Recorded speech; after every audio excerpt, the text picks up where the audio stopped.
J'ai la parole de Dieu, c'est là. C'est bon, tu n'as pas de Bible? Il y avait écrit. Tu n'as pas de Bible? Attendez. Je devrais faire ça. La seconde de Dieu, elle n'a pas de Bible. Elle veut se faire baptiser aujourd'hui. Hein. Elle n'a pas de Bible. Voilà.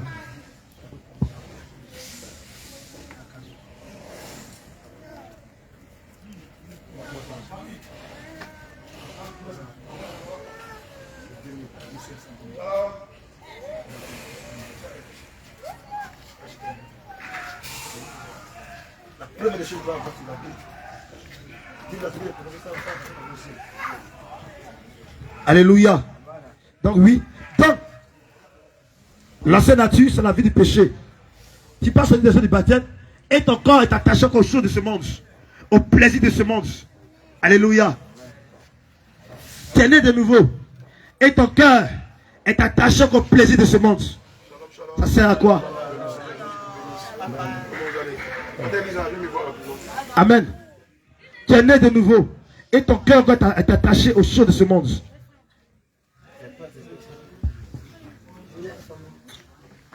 Alléluia, s'il vous plaît. S'il vous plaît, il n'y a pas de distraction.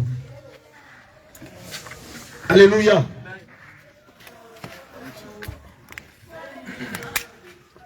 Je lis la parole de Dieu. Amen.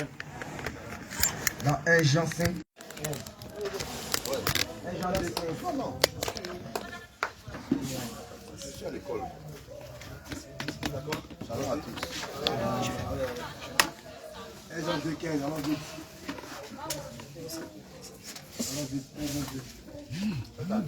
Je lis la parole de Dieu dans 1 Jean 2, verset 15. N'aimez point le monde. N'aimez point le monde. Ni les choses qui sont dans le monde. Ni les choses qui sont dans le monde. Si quelqu'un aime le monde, Si quelqu'un aime le monde, l'amour du Père n'est point en lui. qu'est-ce qui n'est pas en lui? L'amour du Père. Qu'est-ce qui n'est pas en lui? Amène au bureau une fois. Prends Jean 14, 15. On va faire quelque chose. Regarde le verset. Jean 14, verset 15. Vous allez comprendre quelque chose. Jean 14, 15, toi tu restes sur ton verset. Il va relire et lui, il va lire son verset. Donc, tu ne peux pas naître de nouveau et ton cœur est attaché au plaisir de ce monde. Parce que la Bible dit que les œuvres de la chair sont contraires à ceux de l'esprit. Sont contraires à ceux de l'esprit. Tu peux recevoir l'esprit de Dieu en toi et encore ton cœur attaché aux choses de ce monde. C'est impossible.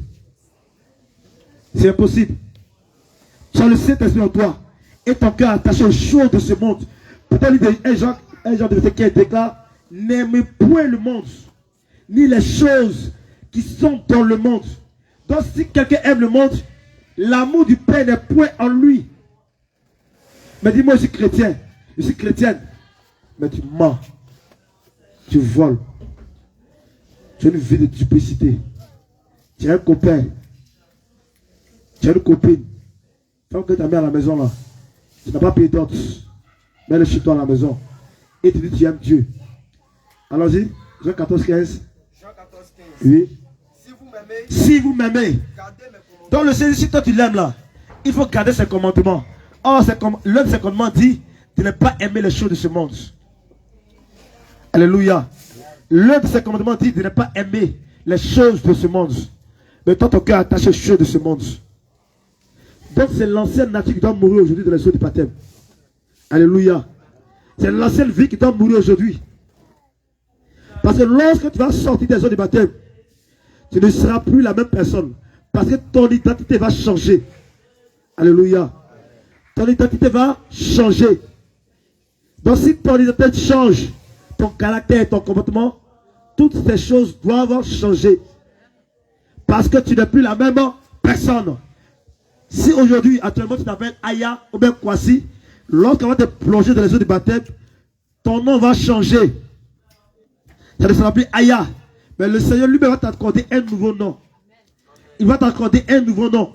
Et c'est ce nom qui sera inscrit dans le livre de vie. Donc, vu que tu as reçu un nouveau nom, tu dois aussi recevoir aussi. Alléluia. nouvel comportement. Alléluia. doit recevoir un nouveau comportement. L'ancienne nature doit mourir. Alléluia. L'ancienne vie doit mourir. Gloire à Jésus. L'ancienne vie doit mourir. La vie de péché doit mourir. La vie de duplicité, du vol, l'orgueil, la colère. Toutes ces choses qui n'ont pas le Seigneur doivent mourir en nous. Alléluia. Parce que la Bible déclare que rien de souillé n'entrera dans son royaume. Alléluia. Donc commence à examiner ta vie. Ton cœur est attaché à quoi? Ton cœur est attaché à quoi? Commence à examiner ta vie. Tu aimes encore le football? Tu aimes encore les jeux hasard? Qu'on appelle ça? Parce que les femmes aiment faire beaucoup là. Tontine. Tu aimes encore tontine? Ton cœur est attaché à tontine encore? L'autre gagnant. Déclic. Copinage. Vol. Lito. Jeu de cartes. Novelas. Ton cœur est attaché aux choses de ce monde encore? Alléluia. Alléluia. Gloire à Jésus. Amen. Gloire à Jésus. Amen. Ça va? On peut continuer? On a beaucoup parlé, on peut continuer? Donc, qui a compris quelque chose? Donc, en réalité, le baptême, c'est quoi? Un bref résumé. Oui, homme de Dieu. Tout le monde va participer. Tout le monde doit participer. Le baptême, Oui. c'est d'abord, d'accepter le Christ Alléluia. et de mourir avec lui De mourir avec lui. et de ressusciter avec lui par l'immersion afin de marcher réellement selon sa volonté et de faire réellement ce qu'il nous demande de faire sur terre. Alléluia. Qui veut ajouter quelque chose? Qui veut ajouter quelque chose? C'est pas moi qui vais parler. Hein. Tout le monde va parler. Chacun va participer. Alléluia. Qui veut ajouter quelque chose? Mais on a parlé de ça. On a déjà parlé du baptême. Alléluia. On a déjà parlé du baptême. Gloire à Jésus. Gloire à Jésus. C'est un peu ta Bible. Dans le livre de Romains 6, verset 3 à 12. Romains 6, verset 3 à 12 qui dit ceci. Je lis la parole de Dieu avec la respect. Alléluia. Ignorez-vous que Nous tous qui avons été baptisés en Jésus-Christ. nous tous qui avons été baptisés, Donc vous qui allez être baptisés aujourd'hui en Jésus-Christ, c'est en sa mort que nous avons été baptisés. c'est en la mort de Jésus-Christ que vous allez être baptisés aujourd'hui. Nous avons donc été ensevelis Donc aujourd'hui, vous allez être ensevelis aujourd'hui par le baptême par le baptême. dans Donc, sa mort. alléluia. Enseveli veut dire quoi? Enseveli veut dire quoi? Enterré. Merci maman. Enseveli veut dire enterré. Donc aujourd'hui, vous allez être enterré. Mais on a dit qu'est-ce qui sera enterré? Est-ce le corps physique qui sera enterré? Non. On a dit que c'est l'ancienne nature, c'est le péché qui sera enterré. Le péché qui vit en nous. C'est ce péché qui sera enterré aujourd'hui dans les eaux du baptême. Alléluia. On a déjà parlé de ça. Hein? C'est juste un bref résumé. Donc, c'est le péché qui vit en nous qui sera enterré dans les eaux du baptême. Donc, nous serons ensevelis avec Christ. Alléluia. Donc, le péché, c'est quoi? C'est la désobéissance à la parole de Dieu.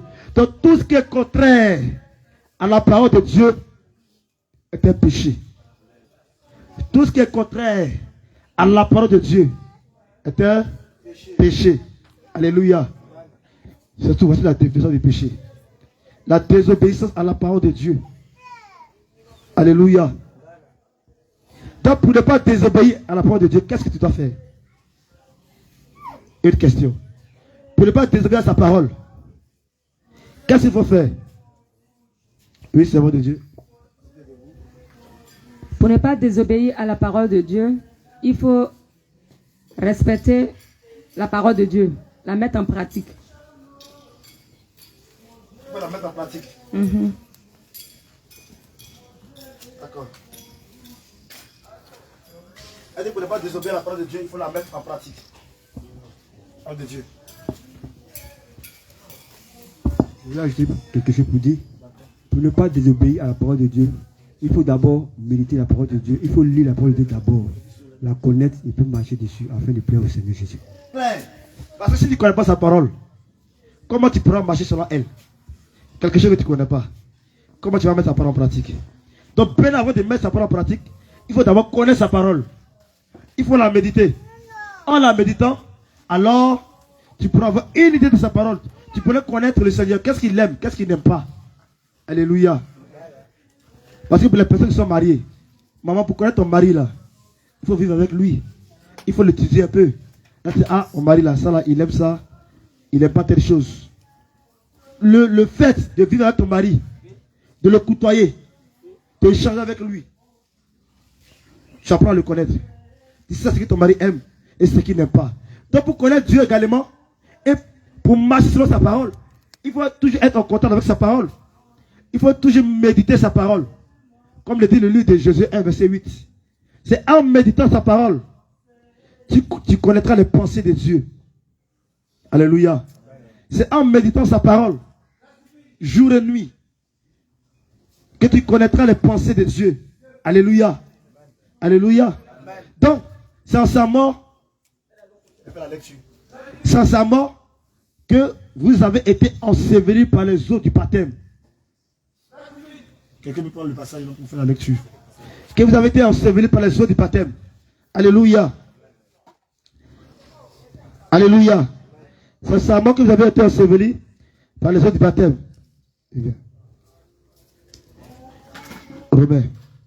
Romains 6, 3 à 12. Gloire à Jésus. C'est sa mort que vous avez été ensevelis par les eaux du baptême.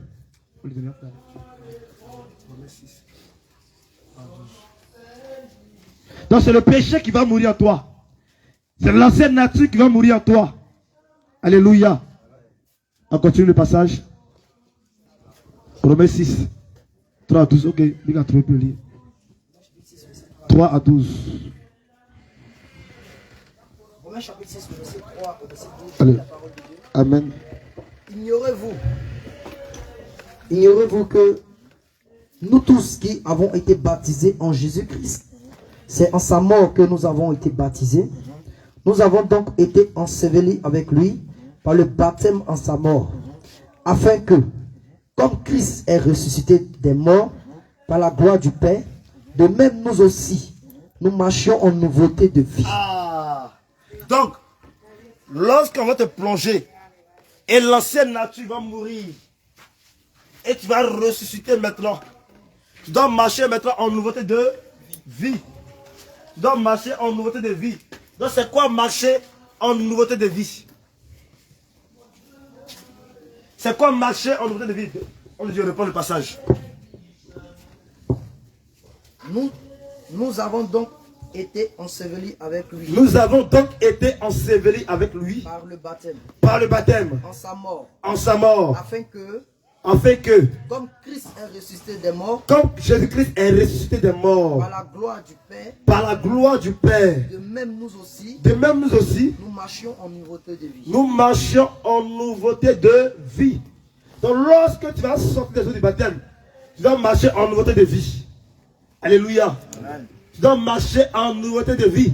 Maintenant, c'est quoi marcher en nouveauté de vie? Oui, homme de Dieu. Tu veux parler un peu plus fort? Marcher en nouveauté de vie, c'est d'abord marcher selon les commandements de Dieu. Il dit marcher selon les commandements de Dieu. Qui est d'accord avec lui? Oui, c'est homme de Dieu, tu es d'accord avec lui? Il dit marcher en nouveauté de vie, c'est marcher selon les commandements de Dieu. C'est pourquoi Jean 14, il déclare que si vous m'aimez, gardez mes commandements. Or, garder les commandements de Dieu consiste à mettre sa parole en pratique. Consiste à marcher selon sa parole. Alléluia. Garder les commandements de Dieu consiste à se détourner du péché. Alléluia. À se détourner du péché. Parce que le péché est le contraire de la sanctification. Quelqu'un qui ne vit pas une vie de sanctification vit dans le péché. Alléluia. Donc, garder les commandements de Dieu consiste à marcher selon sa parole. Donc, toi qui vas naître en nouveauté de vie, tu dois marcher selon la parole de Dieu, selon ses commandements. Et pour connaître sa parole, pour connaître ses commandements, Il faut méditer sa parole jour et nuit. C'est en méditant. Tu sauras, ah, il aime ça. Il n'aime pas ça. Donc comme il aime ça, il va faire ce qu'il aime. Donc comme il n'aime pas ça, il va faire ce qu'il n'aime pas. Mais si tu ne médites pas, l'homme peut te tromper. L'homme peut te tromper. Mais qu'est-ce que faisaient les disciples de Béret? Lorsque les apôtres faisaient le prêcher, ils prennent la Bible, ils vérifient. C'est ce qu'ils ont dit là, c'est conforme à la parole de Dieu. C'est comme ça. Donc tu dois avoir une vie de méditation pour connaître les pensées de Dieu. Tu dois avoir une vie de méditation pour connaître les pensées de Dieu. Alléluia. Gloire à Jésus. Tu dois avoir une vie de méditation pour connaître les pensées de Dieu. Donc lorsque tu sors des eaux du baptême, tu dois marcher maintenant en nouveauté de vie. Gloire à Jésus. Tu dois marcher en nouveauté de vie. Parce que l'ancienne nature est morte. L'ancienne nature est morte. L'ancienne vie est morte. Alléluia. Le vieil homme est mort. Gloire à Jésus. Le vieil homme est mort. L'ancienne nature est morte. Donc tu dois marcher maintenant en nouveauté de vie. Parce que tu as reçu un esprit nouveau qui est le Saint-Esprit. Alléluia. Gloire à Jésus. On dit, on continue. En effet, si nous sommes devenus une même plante avec lui, si nous sommes devenus une même plante avec Jésus-Christ, par la conformité à sa mort, nous le serons aussi par la conformité à sa résurrection. Nous le serons aussi en conformité à sa résurrection. Sachant que notre vieil homme, sachant que notre vieil homme, l'ancienne nature, oui, a été crucifié avec lui. A été crucifié, a été enterré avec Jésus-Christ dans les eaux du baptême. Afin que le corps du péché, fût détruit. Pour que nous ne soyons plus esclaves du péché. Pour que toi tu ne sois plus esclave du péché à partir d'aujourd'hui. Tu ne dois plus être esclave du péché à partir d'aujourd'hui. Mais tu dois dominer sur le péché. Tu dois dominer sur le péché. Tu ne dois plus être esclave du péché. Mais tu dois dominer sur le péché. Parce que l'esclave, il ne demeure pas éternellement dans la maison de son maître. Mais c'est le fils qui demeure éternellement dans la maison de son père. Donc pour demeurer éternellement dans la maison de ton père, tu dois être fils de Jésus-Christ pour demeurer dans sa maison qui est le ciel. C'est pourquoi le livre de Romains 8,14 déclare que celui qui n'est pas conduit par le Saint-Esprit n'est pas fils de Dieu. Mais pour être conduit par le Saint-Esprit, il faut marcher en nouveauté de vie. Amen. Pour être fils de Dieu, il faut marcher en nouveauté de vie. L'ancienne nature doit mourir en toi. Le vieil homme doit mourir en toi. La nature pécheresse doit mourir en toi. Et tu dois ressusciter en nouveauté de vie. Et marcher en nouveauté de vie. Alléluia. Alléluia. Tu dois dominer le péché. Mais toi, le péché ne doit pas te dominer. Le péché ne doit pas te dominer. Mais c'est toi qui dois dominer le péché.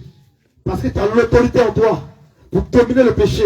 Alléluia. Amen. Donc tu dois dominer le péché. Gloire à Jésus. Amen. Nom de Dieu, on continue. Car celui qui est mort est libre du péché. Celui qui est mort par les eaux du baptême est libre du péché. Oui. Or, si nous sommes morts avec Christ, par les eaux du baptême, nous croyons que nous vivons aussi avec lui. Nous croyons que nous vivons aussi avec lui. Sachant que Christ est ressuscité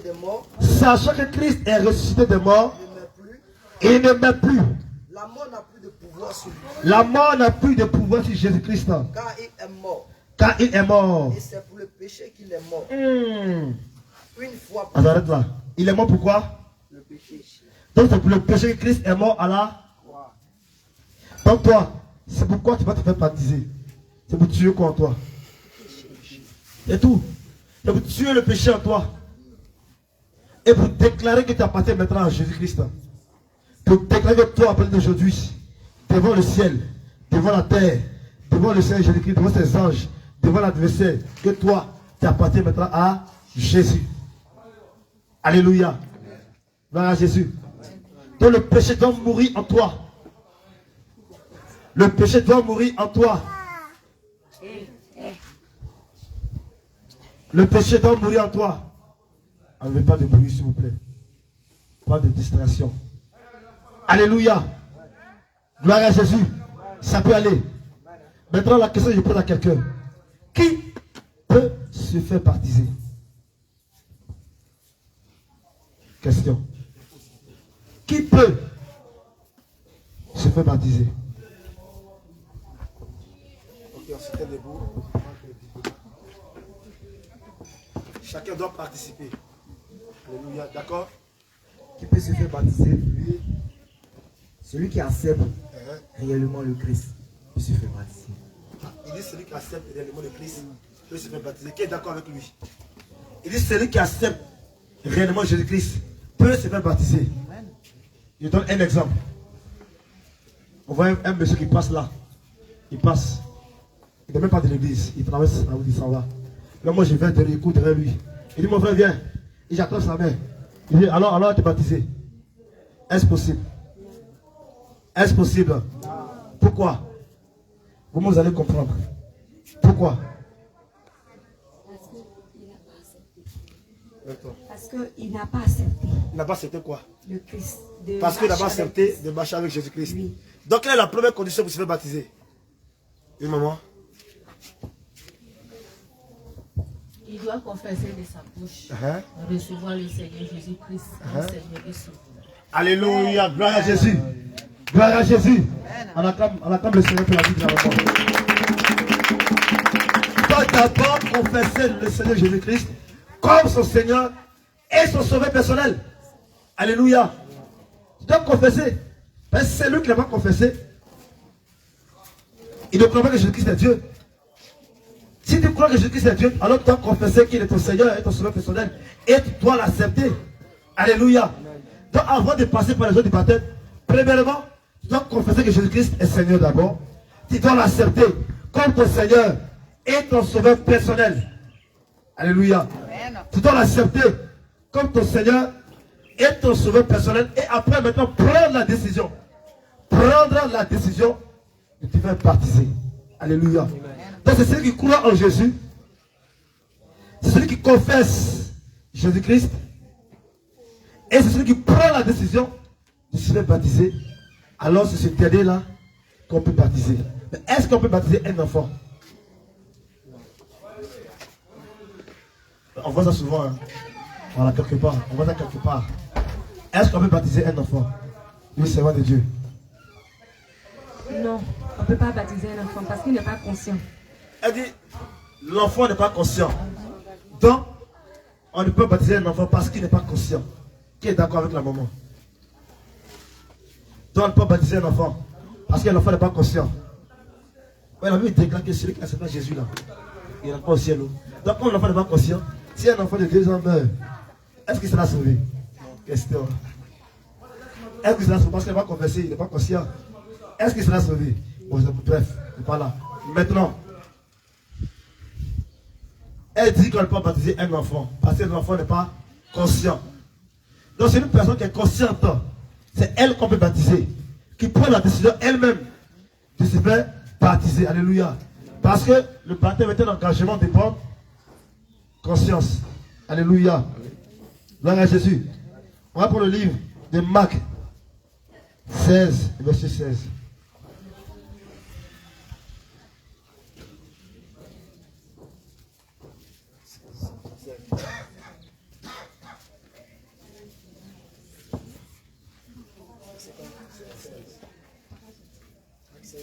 Alléluia. Jésus. Jésus.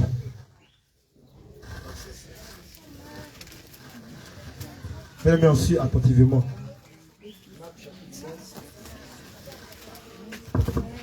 Marc chapitre 16, le verset 16. Je lis la parole de Dieu avec respect. Alléluia. Marc 16, verset 16. Celui qui croira. C'est lui qui croira. Moi, on verset 15 d'abord. Puis il est dit. Puis il est dit. Allez par tout le monde. Écoutez, allez par tout le monde. Et prêchez la bonne nouvelle. Et prêchez la bonne nouvelle. À toute la création. À toute la création, oui. Celui qui croira celui qui croira. Celui qui, dont la première condition est de, mais un enfant ne peut pas croire. Donc ce qui veut dire que le baptême des enfants n'est pas biblique. Alléluia. Le baptême des enfants n'est pas biblique. Parce qu'un enfant n'a pas la possibilité de croire. C'est pourquoi le Seigneur dit, celui qui croira, oui, et qui sera baptisé sera sauvé. Donc pour être baptisé, il faut croire. Alléluia. Croire en Jésus-Christ. Croire en sa mort et en sa résurrection. Si tu ne crois pas que Jésus-Christ est mort à la croix pour toi, alors inutile de te faire baptiser. Si tu ne crois pas que Jésus-Christ est Dieu, alors inutile de te faire baptiser. Il faut d'abord croire. Il dit, c'est lui qui croira et qui se fera baptiser, sera sauvé. Donc un enfant n'a pas la possibilité de croire. Donc on ne baptise pas les enfants. Alléluia. On ne baptise pas les enfants. Le baptême des enfants est satanique et démoniaque. Alléluia. On va Marc 3, verset 21. Marc 3, verset 21. Gloire à Jésus. Donc c'est celui qui croit qu'on doit baptiser. Alléluia. Donc pour être baptisé, il faut d'abord croire au Seigneur Jésus-Christ. Gloire à Jésus. Il faut d'abord croire au Seigneur Jésus-Christ. Alléluia. Gloire à Jésus. Allons-y, Marc. Marc chapitre 3. Marc, c'est 21. Marc 3, verset 21. Les paroles de Jésus, ayant appris qu'il se passait, même que ce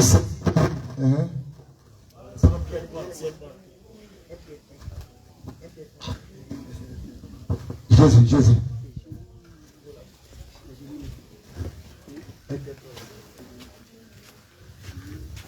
Alléluia. Donc c'est celui qui croit. Or un enfant n'a pas la possibilité de croire en Jésus-Christ. Donc le baptême des enfants est satanique, démoniaque. Alléluia. Alléluia. Alléluia. Amen. Toute communauté où le baptême des enfants est pratiqué, ça vient du diable. Il ne dit pas non de quelqu'un, mais suivez mon regard. Alléluia. 1 Pierre chapitre 3, le verset 21, je lis la parole de Dieu. Amen. Cette eau Cette eau était une figure du baptême, était une figure du baptême qui n'est pas la purification des souillures qui du corps, n'est pas la purification des souillures du corps mais l'engagement d'une bonne conscience envers Dieu. envers Dieu. Donc le baptême est un engagement d'une bonne conscience envers Dieu. Un engagement d'une bonne conscience. Un engagement d'une bonne conscience envers Dieu. Alléluia. On continue. Et qui maintenant vous sauve, Qui maintenant vous sauve. vous aussi par la résurrection de Jésus-Christ, qui est à la droite de Dieu, Alléluia. depuis qu'il est allé au ciel, Alléluia. et que les anges, les autorités Mhm. et les puissances lui ont été soumis. Alléluia. Ainsi donc, Oui. Christ ayant souffert dans la chair, Mhm. vous aussi, Mhm. armez-vous de la même pensée. Car celui qui a souffert dans la chair, on a fini avec le péché. Ah. Ah, c'est fort. Homme de Dieu, tu vas reprendre encore. Ils vont bien entendre, ils n'ont pas souffert. Oh Seigneur, Seigneur, Seigneur. On dit à Jésus, il a fait un miracle là-bas. Là-bas, on ne souffre pas. Ah, Jésus lui-même il a souffert. Il faut reprendre. Ils vont bien entendre très bien. Ainsi donc, Attends, regarde le micro. Ça vient rentrer dans les oreilles. Donc il n'a pas souffert là. On va comprendre. ainsi, Ainsi donc. Ainsi donc, Christ ayant souffert Christ, Jésus-Christ que tu suis là, il a souffert dans la chair, dans la chair. vous aussi, Vous aussi, toi et moi. armez-vous de la même pensée. La même pensée que Christ avait étant sur la terre là. Nous devons tous avoir la même pensée. Car celui qui a souffert dans la chair, Celui qui a souffert de la chair, on a fini avec le péché, qui a fini avec le péché. afin de vivre, non plus selon les convoitises des hommes, Non plus selon les convoitises des hommes, mais selon la volonté de Dieu. mais selon la volonté de Dieu. S'arrête là d'abord. Non pas pour vivre selon la convoitise des hommes, mais selon la volonté de Dieu. La souffrance dont tu as dit aujourd'hui là. On dit, il ne met pas parfum. C'est chaud. mais tu ne m'aimes pas. On dit on a un bout d'oreille. Il dit non, non, mais tu vas enlever. Ça veut pas dire la souffrance, la chair. Parce que ton corps est habitué à ça. On dit préparation de ta base, ça ne va pas te sauver. Pour enlever, tu souffres, mais tu enlèves. On dit ne porte plus les cyclistes, ne porte plus les collants, ne met plus les pompons dans tes cheveux, ni dans les cheveux des enfants. C'est difficile à comprendre, mais c'est la pure vérité. Alléluia. Et il faut accepter aussi de souffrir, on ne doit pas en classe. Alléluia. Gloire à Jésus. Gloire à Jésus. Gloire à Jésus. Jésus. Jésus. Jésus. Jésus. Jésus. Jésus. Jésus. Jésus. Jésus. Jésus. Jésus. Jésus. Alléluia. Gloire à Jésus. Gloire à Jésus. Maintenant, au nom de qui doit-on baptiser? Au nom de qui se fait le baptême? Au nom de Allah? Au nom du Père, du Fils et du Saint-Esprit? Non. Au nom de Baye? Au nom de Jésus? Au nom de Zredi? Au nom de Bouddha? Au nom de qui? Oui, c'est le nom de Dieu. Au nom de Jésus-Christ de Nazareth. Elle dit Jésus. Qui est d'accord avec elle? Il est d'accord. On va Matthieu 28, verset 19. Elle dit Jésus, non, on va simplement Jésus. Matthieu 28, verset 19, on va lire. Qui dit Jésus? Qui dit Jésus? 28, verset 19. Elle dit à partir au nom de Jésus, et vous tous êtes d'accord. Donc on va lire le livre de Matthieu 28, verset 19 pour voir si c'est vraiment au nom de Jésus qu'on baptise. Matthieu chapitre 28, le verset 19, je lis la parole de Dieu. Allez, allez, faites de toutes les nations des disciples. C'est le Seigneur qui donne l'ordre. Hein? C'est Jésus lui-même qui donne l'ordre. Il dit allez, et faites de toutes les nations des disciples, oui. Les baptisons au nom du Père. Les baptisons au nom du Père, du Fils et du Saint-Esprit. Qui a parlé là? Donc, baptise au nom de qui? On baptise au nom de qui? Jésus. On baptise au nom de qui? Jésus. Pourquoi?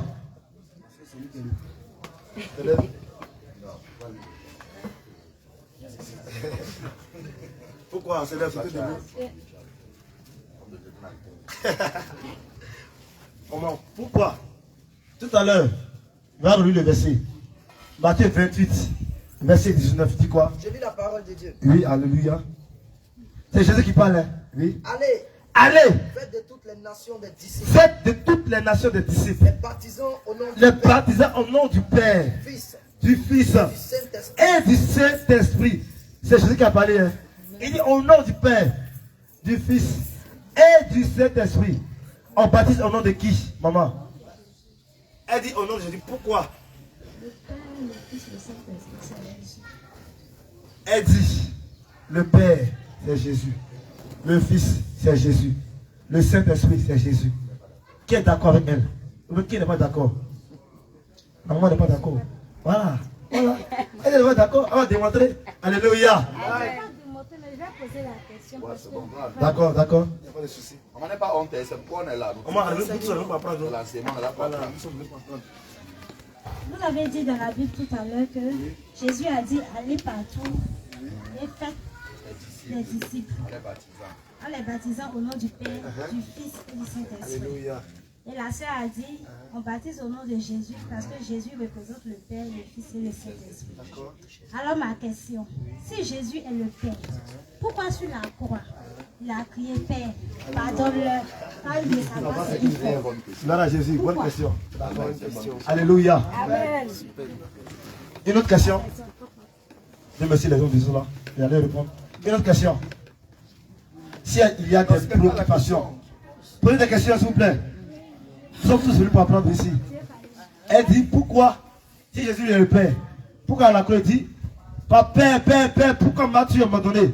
Donc là, il parle à qui? Parce que lui, il est à la croix. Si lui, il est le Père, mais il parle à quel Père alors? Donc c'est la préoccupation. Qui d'autre a une préoccupation? Qui d'autre a une préoccupation? Ne vous soyez pas gênés. Ne soyez pas gênés. Vous avez compris. En fait, ces moments-là vont vous aider à pouvoir répondre à des préoccupations. Alléluia. En fait, ce n'est pas des coups de baptême. Alléluia. Mais ce n'est même pas des coups de baptême. Mais c'est l'enseignement pour voir est-ce que réellement vous avez compris tout ce pour lequel vous venez pour vous faire baptiser. Alléluia. Voilà Jésus. Et cette question, oui, maman avait posé une question. Maman, il faut poser. On va poser la question, posez. Posez toutes vos questions nécessaires.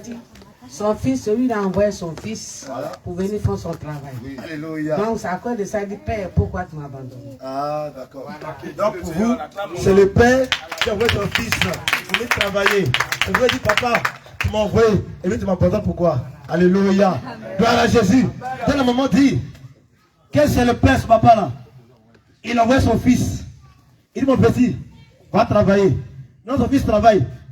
Et puis son fils dit, papa, pourquoi tu m'as abandonné tant que tu m'as envoyé? Alléluia. Donc pour elle, un papa à côté et puis un enfant à côté. Alléluia. Gloire à Jésus. Question. Ok, maman. Oui, votre préoccupation? Ma préoccupation est la suivante. D'accord. Je vais couper un peu selon ce que la soeur vient de dire. Et une année un peu derrière, je n'étais pas ici. Il y a un parent qui est musulman. Et il est venu, on a fait ce débat-là. Et quand on a fait ça, lui, il a dit non, que chez eux, on leur enseigne que le Christ est un prophète. Et moi, j'ai dit non. Parce qu'il m'avait dit comme ça, actuellement où nous sommes là, tout le monde connaît la vérité. Je dis oui, gloire à Dieu, que le Christ est Seigneur. Il dit non. Je dis, mais qui allait annoncer la bonne nouvelle? Dans le livre avant, on dit le Christ avant et après. Nulle part dans un livre on a écrit, je n'ai pas vu un nom si ce n'est pas le Seigneur Jésus-Christ. Et il a refusé. Il a continué. Il m'a envoyé un message en 2021 là, en disant que il y a un chrétien, un musulman qui s'est converti en Christ. Maintenant, il a appris cela, comme la sœur vient de dire, cette parole-là. Et puis, il a dit encore, dans la parole de Dieu, il y a un scribe ou bien un pharisien qui allait se mettre devant le Seigneur en genoux pour dire, bon maître. Et quand il a dit ça, lui aussi, il a vu que vraiment, Jésus-Christ n'est pas Dieu. Et il s'est retourné dans son ancien religion, là. Voilà. Et là, quand il a dit ça, j'étais perturbée. Je ne sais même pas où je me retrouvais. Oh, Jésus-Christ est Dieu. Et là, à chaque fois, j'ai un peu l'habitude d'avoir la parole de Dieu avec moi. Et j'étais couchée là comme ça. Vraiment, j'ai entendu une voix douce passer. Jean 1:1. Et j'ai sursauté. Et j'ai pris la parole de Dieu, j'ai lu. Vraiment, j'étais convaincue. Encore une cousine aussi, elle m'a dit presque la même chose. Elle n'est même pas chrétienne. Elle dit qu'elle fréquente beaucoup de pasteurs. Elle m'a dit comme ça, le Christ n'est pas Dieu. Tati, il ne faut pas te tromper. Tu ne faut pas suivre cela. J'ai dit il est. Alors quand ça voulait aller, j'ai coupé court. Ce jour-là aussi, je n'étais pas tranquille. Alors j'ai fait toutes mes tâches là, j'ai fait vite, vers 21h là-bas. Quand j'ai pris la parole de Dieu, le Seigneur m'a fait grâce, je suis tombée dans Hébreux 1. Et quand j'ai lu, vraiment cette voix qui me parle là, je ne peux pas le répéter. Et tu as envie de saisir, revenir, je ne sais pas comment faire. J'étais rassurée et je me suis couchée. Et le lendemain matin, j'étais tellement, jusqu'à je pleurais même. C'est comme si elle a rabaissé le Seigneur. Quand j'ai lu dans Hébreux 1:1.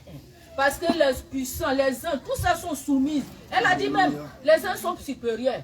En tout cas, ça m'a fait vraiment mal. Et le Seigneur m'a fait grâce. Donc j'ai lu un peu. Alléluia. Amen. Shalom, shalom tout le monde. La première question, c'était de savoir pourquoi Jésus a dit mon Père, pourquoi m'as-tu abandonné? C'est ça? Ok, Jean 3:13. Non. Elle dit, si Jésus a dit, pourquoi son Père l'a abandonné? Puis on dit, c'est Jésus parle au Père, le Fils, le Saint-Esprit, pourquoi? S'il est le Père, pourquoi il parle au Père? Ok, d'accord. Donc elle veut savoir, il faut démontrer que Jésus est vraiment le Père. Démontrer que Jésus est vraiment le Père. D'accord. Pour commencer ça, Exode chapitre 34, verset 5 d'abord. Exode chapitre 34, verset 5. Zacharie chapitre 2, verset 3.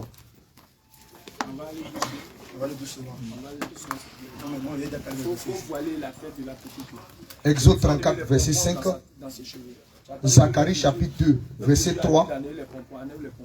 Et un troisième lecteur va préparer Jean chapitre 3, verset 13. Exode 34, verset 5. Exode 34, verset 5. Les autres, préparez les autres messages comme ça. Zacharie 2, verset 3. Nom de Dieu. Pardon. Allons doucement, c'est le bébé, quand c'est le bébé. Donne un verset, tu coupes. Tu donnes deux, tu coupes. Ainsi de suite. Voilà. Ok, donc Exode 34, verset 5. Exode 34, le verset 5, je lis la parole de Dieu. Amen. L'Éternel descendit dans une nuée. Écoutez bien. Écoutons très bien. L'Éternel descendit dans une nuée. L'Éternel descendit dans une nuée. C'est que l'Éternel n'était plus au ciel. On est d'accord? L'Éternel descendit dans une nuée.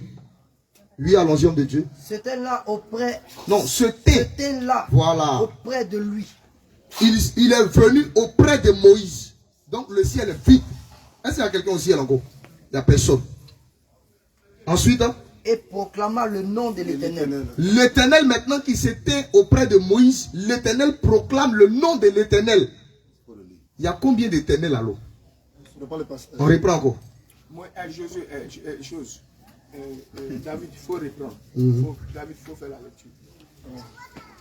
Donne-lui le passage. David, toi, tu prépares le passage. Exode 34. Toi, tu prépares le passage, David. David, prophète, toi, tu prépares le passage. Laisse-lui, il va faire la lecture là. Et tu prépares le passage. Ok, Exode 34, verset 5. Exode 34, verset 5. L'Éternel descendit dans une nuée. L'Éternel descendit dans une nuée. C'était là auprès de lui. C'était là auprès de lui. Lui, là, c'est Moïse. Hein. Ils vont dire, allons-y. Et proclama le nom de l'Éternel. L'Éternel maintenant proclame le nom de l'Éternel. Mais là, on ne comprend pas bien. Alors encore, lisons. Et l'Éternel passa devant lui. L'Éternel est passé maintenant devant Moïse. Et s'écria. L'Éternel maintenant s'écria. L'Éternel. Ça fait une fois. L'Éternel. Ça fait deux fois. Dieu miséricordieux. Mais comment Éternel qui est Dieu là? Et puis il crie encore Éternel, Éternel, Dieu miséricordieux, Dieu. C'est qu'il y a combien d'Éternel alors? Question. Deutéronome chapitre 6, verset 4. On va voir combien d'Éternel.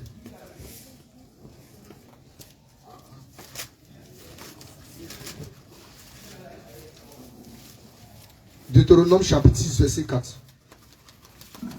Deutéronome 6, verset 4. Oui. Écoute Israël. On dit qu'il faut écouter Israël. L'Éternel notre Dieu. L'Éternel notre Dieu est le seul éternel. Est le seul éternel. Est le seul éternel. Il y a combien d'éternels? Un seul. Mais l'Éternel qui est un là. On dit l'Éternel s'écria l'Éternel, l'Éternel, Dieu miséricordieux. Alléluia. Bien aimé, ce que nous suivons, on va passer un peu devant ici. Reculons un peu la caméra là, tout le monde va bien voir. On va reprendre encore. Exode 34, verset 5. Là. Si elle ne vole pas, il faut l'envoyer de l'autre côté. Écoute Israël. Non. On va revenir d'abord Exode 34, verset 5 là, avant de venir là. Exode 34.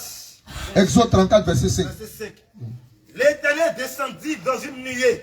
L'Éternel descendit dans une nuée. C'était là Suivant.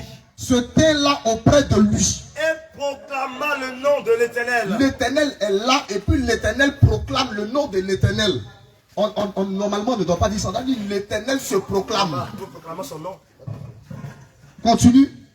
Et l'Éternel passa devant lui. L'Éternel maintenant est passé devant lui. Et s'écria. C'est l'Éternel. Donc l'Éternel s'écria. L'Éternel crie. L'Éternel. L'Éternel a arrêté. Puis dit l'Éternel. L'Éternel. Dieu miséricordieux. Mais toi tu es éternel. On dit que c'est toi qui es Dieu. Et puis tu dis éternel, éternel, Dieu miséricordieux. Tu appelles quel éternel là-bas encore? Est-ce que nous avons compris? Ce mouvement, c'est ça Jésus a répété à la croix de Golgotha. Mon Dieu, pourquoi m'as-tu abandonné là? C'est ce que Jésus a répété à la croix de Golgotha. Il y a un seul éternel. Mais quand souvent tu le vois parler, tu vas penser qu'il y a deux éternels. Zacharie chapitre 2, verset 3. On va lire encore un autre exemple. Zacharie chapitre 2, verset 3.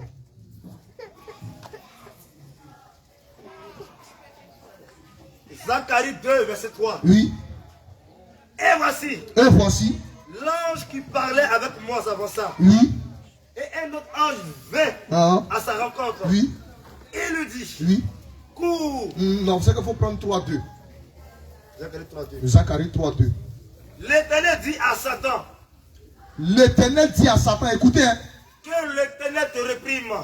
Ah, comment ça? L'Éternel dit à Satan, c'est comme moi je viens devant le frère. Je m'appelle Abraham. Je dis que Abraham te réprime. Est-ce qu'il s'agit de moi? Non. Toi, dans ton esprit, tu as pensé que c'est un autre Abraham dont il est question. Mais l'Éternel vient, il dit à Satan, il dit que l'Éternel te... L'Éternel dit à Satan, que l'Éternel te réprime. Que l'Éternel te réprime, Satan. Normalement, il ne doit pas dire ça. Il doit dire, je te réprime. Donc, quand vous sortez dehors, si vous voyez quelqu'un qui dit, pourquoi Jésus dit Père, il n'est pas Dieu, il faut lui demander, il y a combien d'éternels? S'il dit il y a 2 éternels, il a perdu le débat. S'il dit il y a un seul éternel, mais comment il y a un seul éternel et puis lui seul il dit que l'éternel te réprime. Et puis il appelle encore éternel, éternel. Il y a un troisième exemple encore, hein. Zacharie chapitre 10. Zacharie chapitre 10. Zacharie chapitre 10. Il faut être là-bas, il va voir. Je suis en train de voir. La partie là, on dit vous saurez que l'Éternel m'a envoyé. C'est ça, ils sont en train de chercher.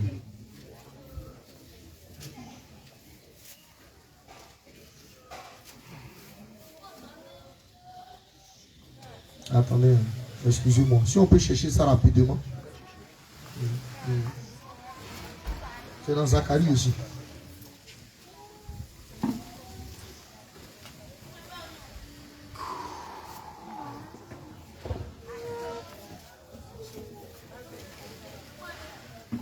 Je vais retrouver ça aussi ici.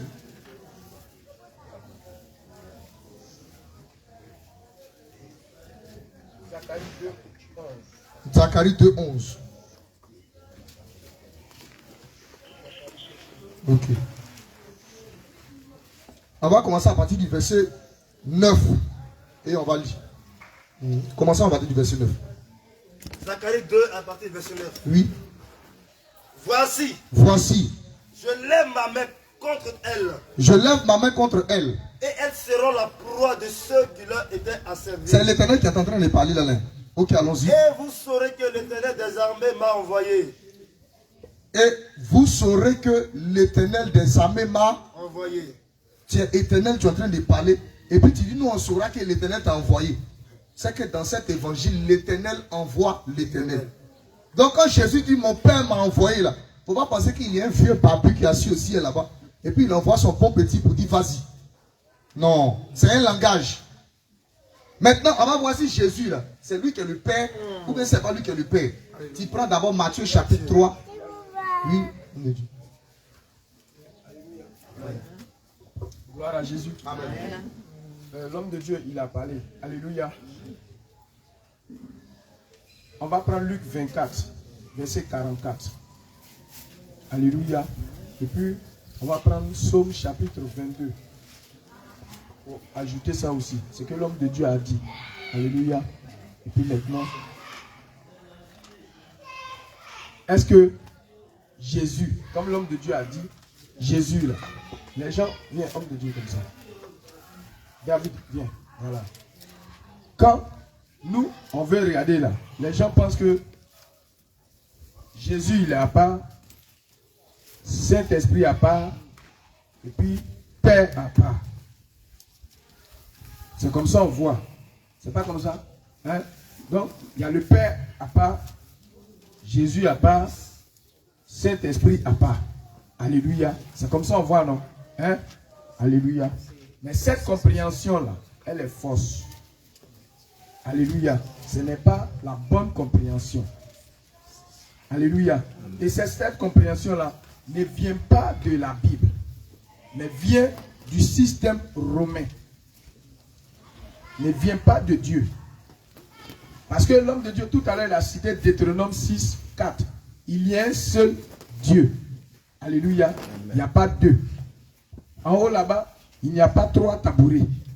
Où Dieu est assis, Fils assis, et puis Saint-Esprit assis. Il n'y a pas trois tabourets. Il y a un seul trône. Et puis il y a une personne qui est assise là-dessus. Alléluia. Donc la seule personne qui est assise lui, c'est lui on va connaître maintenant. Alléluia. Amen. Gloire à Jésus. Amen. Viens. Mets ton pain là sur toi. Viens. Viens. Bébé, attends, maman ne va pas s'échapper. Alléluia. Tu t'appelles comment? Eh oui, Rita. Tu t'appelles Ewi Rita. On a entendu son nom, elle s'appelle Ewi Rita. Alléluia.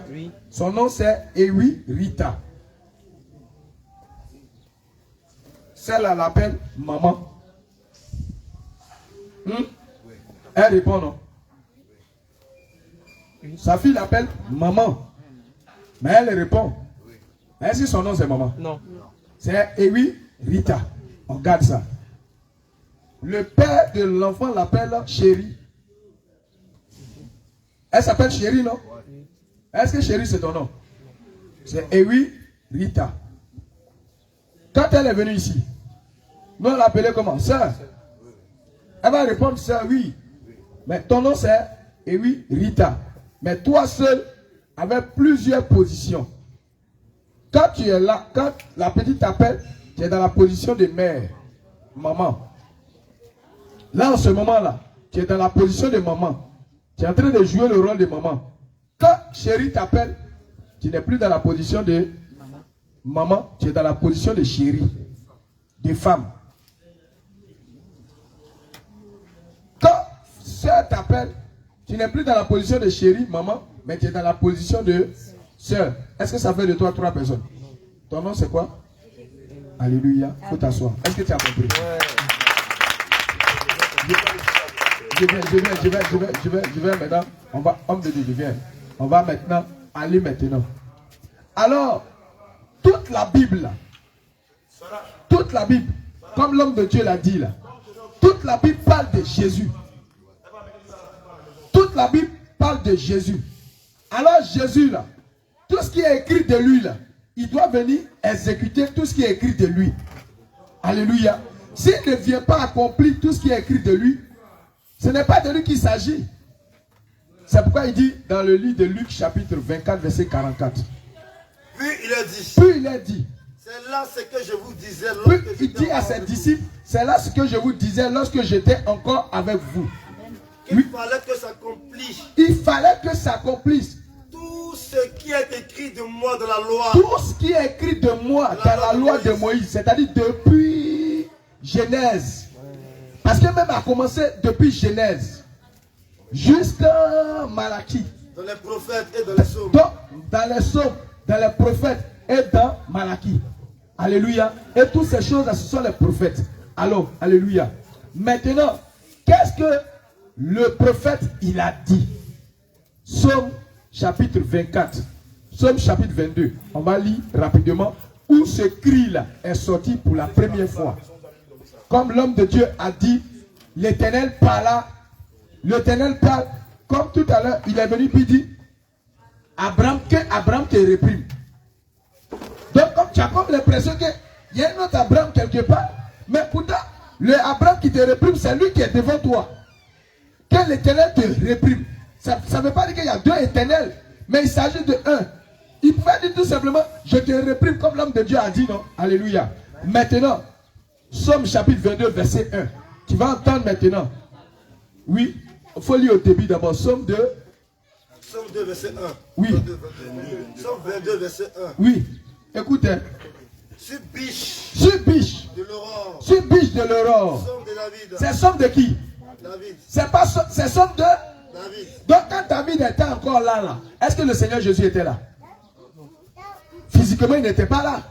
Il n'était pas à côté de David pour dire, écoute David, tu écris ça, tu écris ça, tu écris ça, tu as compris, non? Hein? Et puis tu gardes ça pour moi.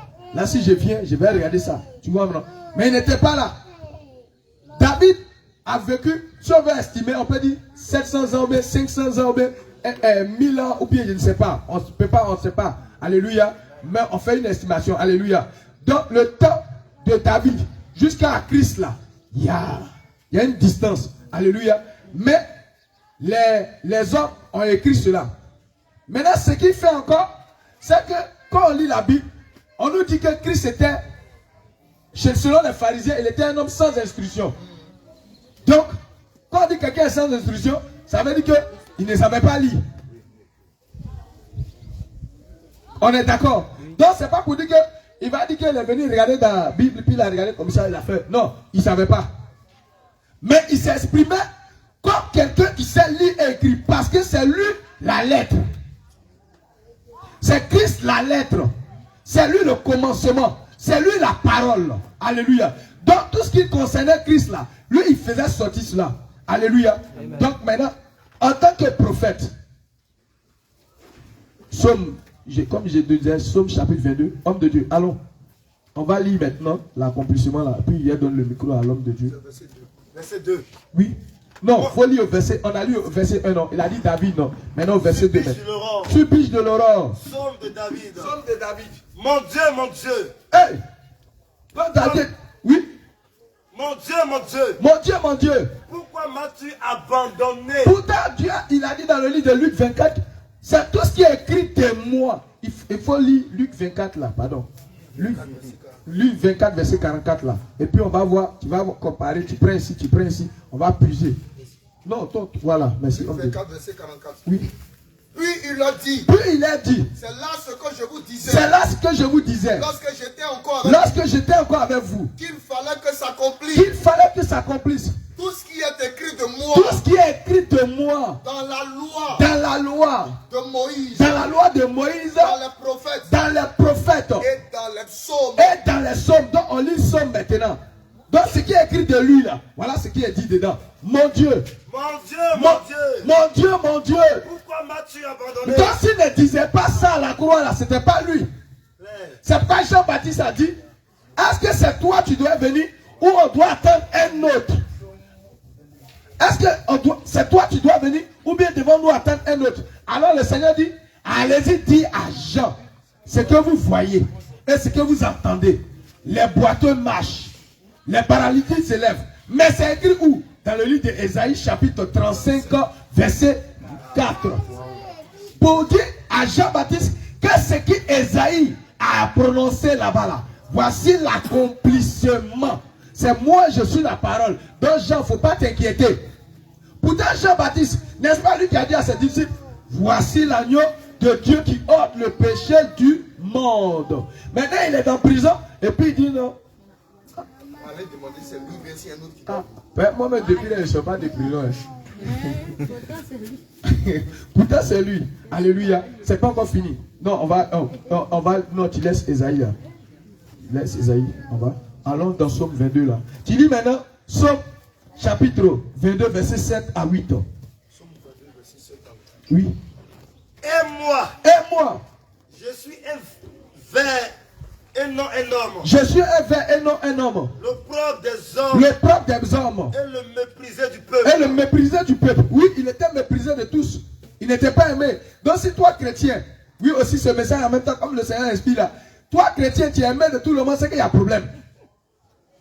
Un chrétien doit être, il doit pas t'aimer. Parce qu'ils n'ont pas aimé ton père. Ils n'ont pas aimé le Christ. Toi, ils ne peuvent pas t'aimer. C'est toi, tu veux qu'on t'aime là, c'est qu'il y a problème. C'est pourquoi le Seigneur dit que tous ceux qui veulent vivre pieusement seront persécutés. Donc voilà la feuille de route de tout croyant. Oui, homme de Dieu.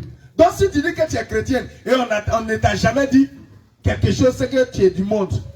Oui. Tous ceux qui me voient. Tous ceux qui me voient. Se moquent de moi. Ils se moquent de moi. Ils ouvrent la bouche. Ils ouvrent la bouche. Secouent la tête. Et puis comme ça. Quand il était à la croix, c'est comme ça ils l'ont fait. Ils l'ont fait comme ça. Ils ont secoué la tête. On va aller encore. Allons au verset 17. Verset 17. Car des chiens m'environnent. Mais des chiens m'environnent. Est-ce que les chiens environnaient David? Non. Est-ce que dans l'histoire de David, il est mentionné quelque part que des chiens ont environné David? Jamais. À moins que tu n'as pas lu. Mais il dit des chiens m'environnent. Ici, là, la prophétie de David, là, il parlait des Romains, des soldats romains qui l'ont environné. Ils l'ont environné qui? Le Seigneur. Ils ont encerclé le Seigneur. Continue de lire.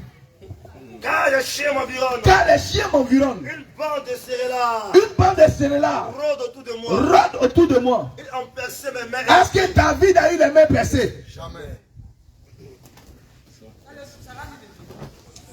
Mais s'il n'avait pas les mains percées, il ne s'agissait pas de lui. Parce qu'il devait avoir les mains percées pour que cela confirme cela. David n'avait pas les mains percées. Depuis David est là, est-ce que dans l'histoire de David, ils ont dit qu'ils ont attrapé David puis ils ont percé sa main? Ils ont dit qu'ils ont percé son pied? Jamais. Mais David déjà, comme étant prophète, il déjà annonçait la venue du Messie et la mort du Messie à la croix. Comment il allait payer le prix pour toi et pour moi? Dans le Messie là, c'est qui? Jésus. Rita. Maman là, c'est qui? Je viens, un de deux. Maman là, c'est qui? Chérie là, c'est qui? Sœur là, c'est qui? Elle s'appelle Rita. Rita là, c'est ton nom. Jésus là, c'est le nom de Dieu. Père là, c'est le nom de Jésus. Fils là, c'est le nom de Jésus. Non. Saint-Esprit, son nom c'est Jésus. Maintenant, c'est plusieurs manifestations. Il se manifeste en tant que Père. Il se manifeste en tant que Saint-Esprit. Il se manifeste en tant que Fils. Mais tout qu'on fait, c'est lui. Et même s'il a atteint ici, là, cela ne veut pas dire que Dieu n'est plus quelque part. Parce qu'il est omnipotent, omniprésent et omniscient. Il est partout et en même temps. C'est ce que l'homme humain, la pensée humaine ne peut pas comprendre. Donc quand ils entendent ça, ça devient une folie. C'est pourquoi la prédication de l'évangile est une folie pour les gens qui périssent là. Mais pour nous là, ce n'est pas une folie parce que nous savons qui nous adorons et son nom, le Dieu véritable, le Dieu tout-puissant, c'est Jésus-Christ.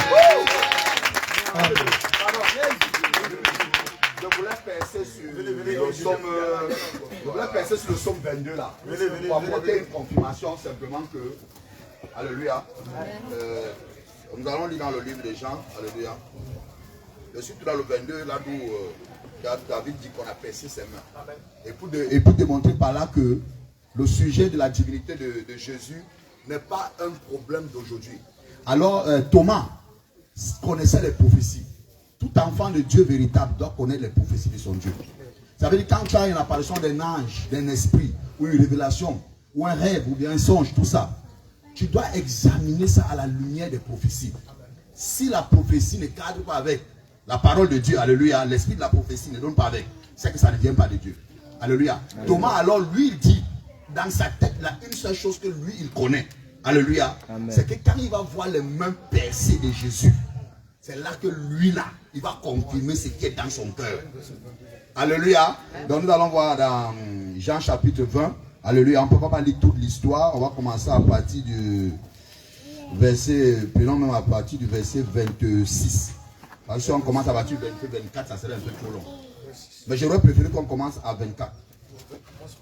Oui, du verset 24 jusqu'au verset 29. Thomas appelé Didyme, l'un des 12, n'était pas avec eux lorsque Jésus vint. Les autres disciples lui dirent donc, nous avons vu le Seigneur.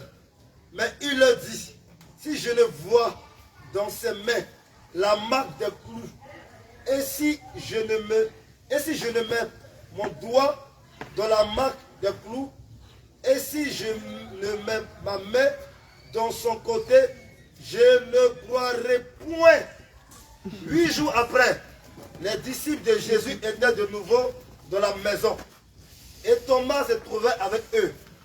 Jésus vint, les portes étaient fermées, se présenta au milieu d'eux et dit, la paix soit avec vous. Puis il dit à Thomas, avance ici ton doigt et regarde mes mains. Avance ici ta main et mets-la de mon côté. Et ne sois pas incrédule, mais crois. Thomas lui répondit. Mon Seigneur et mon Dieu. Mon Seigneur est quoi? Et mon Dieu. Mon Seigneur est quoi? Et mon Dieu. Continue. Jésus lui dit. Parce que tu m'as vu. Parce que tu m'as vu. Parce que tu m'as vu. Parce que tu m'as vu. Tu as cru. Tu as cru. Et ceux qui n'ont pas vu. Et ceux qui n'ont pas vu. Et qui ont cru. Et qui ont cru. Alléluia. Amen. Quand Thomas a touché les mains de Jésus, il a vu effectivement que les mains de Jésus étaient percées. Et il s'est souvenu de la prophétie dans son 22. Alléluia. Et il s'est aussi souvenu que Jésus est venu pour que tout ce qui est écrit dans la loi, les prophètes et les psaumes s'accomplissent. Et le seul passage que Thomas lui avait en connaissance, que pour confirmer que Jésus est le Seigneur, parce que le Seigneur c'est lui qui est le Dieu véritable, il n'y a pas d'autre, il n'y a pas un autre Seigneur, c'est lui le Seigneur et c'est lui le Dieu. Thomas lui, il sait qu'il faut qu'il voie la prophétie du psaume 22, qui touche le trou, alléluia, les mêmes percées de Jésus. Et quand il a touché les mêmes percées de Jésus, il est tombé à genoux en adoration, alléluia, alors que l'adoration revient seulement à Dieu seul, qui est le seul Seigneur, alléluia, et qui est le seul Père des esprits. Et quand il s'est prosterné, alléluia, il a adoré Jésus. Il a dit, mon Seigneur, ma mère, c'est pour toi. Hein? Thomas a répondu que quoi? Mon Seigneur est qui? Et mon Dieu. Jésus-Christ c'est qui? On peut acclamer très fort. Alléluia. Alléluia. Donc vous dites que si Jésus là, parce qu'il a dit que non, Jésus n'a jamais dit ceci, Jésus n'a jamais dit ça. Jésus était quelqu'un, lui, véritablement, il nous enseigne la crainte de Dieu. Alléluia. Moi, je n'accepterai jamais que tu m'adores, même si un mort ressusciterait. Gloire à Jésus. Mais lui, Jésus l'a laissé que Thomas l'adore. S'il n'était pas Dieu, il n'aurait jamais pris la place de Dieu. Et quand on l'a appelé Dieu, il devait dire à Thomas, ah non, Thomas, ne m'appelle pas Dieu. Mais il dit à Thomas, toi, tu as touché les mains, la prophétie, là, tu as touché réellement avec tes propres mains, et tu as cru que je suis Dieu. Ceux qui viendront après toi, là, eux, leur récompense sera plus grande que la tienne. Parce que toi, tu as touché avant de croire. Eux, ils vont croire sans avoir touché. Donc je vais dire que toi qui crois sans avoir touché, sache une chose. Si les apôtres là, eux ils ont levé un paralytique, toi tu vas lever 400 paralytiques. Amen. Que Dieu soit loué. Alléluia. Ok, donc on va prendre Matthieu 3, 23. Matthieu 3, 23. Et en même temps, un deuxième lecteur va garder Jean 3, 13. Matthieu 3, 23. Matthieu 3, verset 23. Et pardon, il dit verset 23. Pardon, verset 16 à 17, il dit 23. Matthieu 3, 16 à 17. Matthieu 3, 16 à 17. Amen. Dès que Jésus eut été baptisé, écoutons bien, dès que Jésus eut été baptisé, il sortit de l'eau. Jésus est sorti de l'eau. Et voici, les cieux s'ouvrirent. les cieux s'ouvrirent. Et il vit l'Esprit de Dieu. Il vit, tout le monde a vu l'Esprit de Dieu. Descendre comme une colombe. C'est descendu comme une colombe. Oui. Et venu sur lui. Et venu sur lui. Et voici. Une voix fit entendre dans les cieux. Une voix se fit entendre dans les cieux. Celui-ci est mon fils bien-aimé. Donc depuis que les gens ont vu ce verset, on dit, ah, s'il y a une voix qui a parlé dans les cieux, c'est que Jésus n'est pas cette voix qui a parlé dans les cieux. Amen, amen, amen. Mais comme les Écritures sont des frères, Jean chapitre 3, verset 13. Et puis tu lis mot pour mot. Jean 3, verset 13. Jean 3, verset 13. C'est le verset qu'ils prennent. Hein. Il y a une voix qui a parlé dans le ciel. 3, voilà, oui. Personne n'est monté au ciel. Oh, quand on lisait l'ancienne alliance, on nous dit qu'Enoch est monté au ciel. On nous a pas dit ça. Élie même est monté au ciel. Mais Jésus il dit personne n'est monté au ciel. Si ce n'est celui qui est descendu du ciel. Si ce n'est celui qui est descendu du ciel. Oui, allons-y. Le Fils de l'homme. Le Fils de l'homme qui est dans le ciel. Quelqu'un n'a pas suivi. C'est Jésus qui est en train de parler, il est là. Hein. Il dit personne n'est monté au ciel si ce n'est celui qui est descendu du ciel. Mais toi tu es né de Marie et puis de Joseph. Comment tu es descendu du ciel? C'est ça là qui les choquait là. Comment tu es descendu du ciel? Hein? Donc il dit lui il est descendu du ciel. Maintenant, et puis il continue. Pendant qu'il est en train de parler, c'est lui le Fils de l'homme. Hein. Pendant qu'il est en train de parler là, c'est lui. Comme Moïse éleva le non. Monte d'abord. Celui qui est descendu du ciel. Le Fils de l'homme. Et puis il parle, il dit le Fils de l'homme qui est dans le ciel. Mais au moment où il est en train de parler, est-ce qu'il était dans le ciel? Non. Mais il est là et puis il dit le Fils de l'homme qui est dans le ciel. Il n'a pas dit qu'il sera. Hein. Il n'a pas dit qu'il était. Il dit le Fils de l'homme qui est dans le ciel. C'est-à-dire en même temps il est dans le ciel, en même temps il est sur la terre. Alléluia. Alléluia. Donc il n'y a pas une autre Dieu en dehors de Jésus, ça n'existe pas. Maintenant cette histoire de Père, de Fils et puis Saint-Esprit là, c'est quoi réellement? Éphésiens chapitre 4 verset 5. Éphésiens 4 verset 5.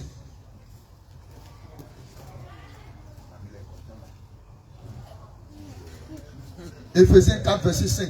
Si tu croises quelqu'un qui dit qu'il est chrétien et ne croit pas que Jésus est Dieu, il faut lui dire arrête de te fatiguer. Il faut t'asseoir à la maison. Éphésiens chapitre 4, verset 5.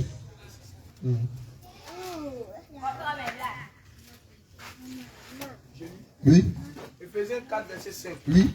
Il y a un seul Seigneur. Écoutez bien, il y a un seul homme. Seigneur. Ensuite, une seule foi. Il y a une seule foi. Ensuite, un seul baptême. Il y a un seul. On continue encore. Dieu. Voilà. Il y a un seul Dieu. Et Père de tous. Écoutez bien. Il y a un seul Dieu et Père de tous. Ça fait un d'abord, virgule. Ensuite, qui est au-dessus de tous. Il est au-dessus de tous. Et parmi tous. Après, au-dessus de tous, il vient maintenant parmi tous. Et après, il est en tous. Est-ce que vous avez compris ça? Alléluia. Ça veut dire qu'il y a trois positions qu'il occupe. Il y a une position au-dessus de tous. Amen. Il y a une position parmi tous. Amen. Et il y a une position en tous. C'est quand il est au-dessus de tous, il dit Père. Quand il est parmi tous, il dit Fils. Quand il est en tous, il dit Saint-Esprit. Oh, c'est écrit noir sur blanc. Hein. C'est écrit noir sur blanc.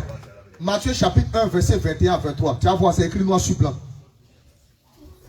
Amen, amen, amen. Matthieu 1, verset 21 à 23.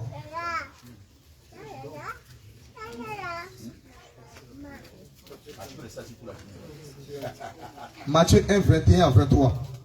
Et puis quelqu'un prépare. Matthieu 1, verset 21 à 23. Oui. Elle enfanta un fils. Elle enfanta un fils. Ah non, il faut lire même, il ne faut pas prendre même. Oui. Et tu lui donneras le nom de Jésus. Tu lui donneras le nom de Jésus. C'est lui qui sauvera son peuple. C'est lui qui sauvera son peuple de ses péchés. De ses péchés. Continue. Tout cela arriva. Oui. Afin que s'accomplisse ce que le Seigneur avait annoncé. Ça dit que le nom de Jésus lui a donné. On dit tout cela arriva afin que s'accomplisse ce qui avait été annoncé par le prophète. Ensuite, voici la vieille sera enceinte. On dit la vieille sera enceinte. Elle enfantera un fils. La vieille va enfanter un fils. Et on lui donnera le nom d'Emmanuel. On lui donnera le nom d'Emmanuel, ce qui signifie Dieu avec nous. Attendez, on dit ce qui signifie Dieu est avec nous. Ça c'est là qu'il est parmi nous. Là. Voilà, là il est parmi nous. Il est avec nous. Ce qui signifie Dieu avec nous. Donc quand il est avec nous, il dit je suis le fils de l'homme. Je suis le fils de Dieu. Je suis le fils de David. Donc c'est comme ça il tient ce genre de langage là. Alléluia. Maintenant, on va voir où il est en tous. Jean chapitre 14, verset 17. Jean 14, verset 17. Jean 14, 17. Jean 14, 17. Oui. L'esprit de vérité. L'esprit de vérité. Que le monde ne peut recevoir. Oui. Parce qu'il ne le voit point. Le monde ne le voit point. Et ne le connaît point. Le monde ne le connaît point, mais vous, oui. vous le connaissez. On dit le monde ne le connaît point. Le monde ne le voit point. Mais vous le connaissez. Car il demeure avec vous. Car il demeure avec vous. Mais pendant que Jésus est en train de parler, qui demeure avec eux? Et il sera en vous. Car il demeure d'abord avec vous. Il est parmi vous. Amen. Et après il sera en vous. Amen. Amen. Maintenant voici la position du Père. Philippiens 2, 10 là.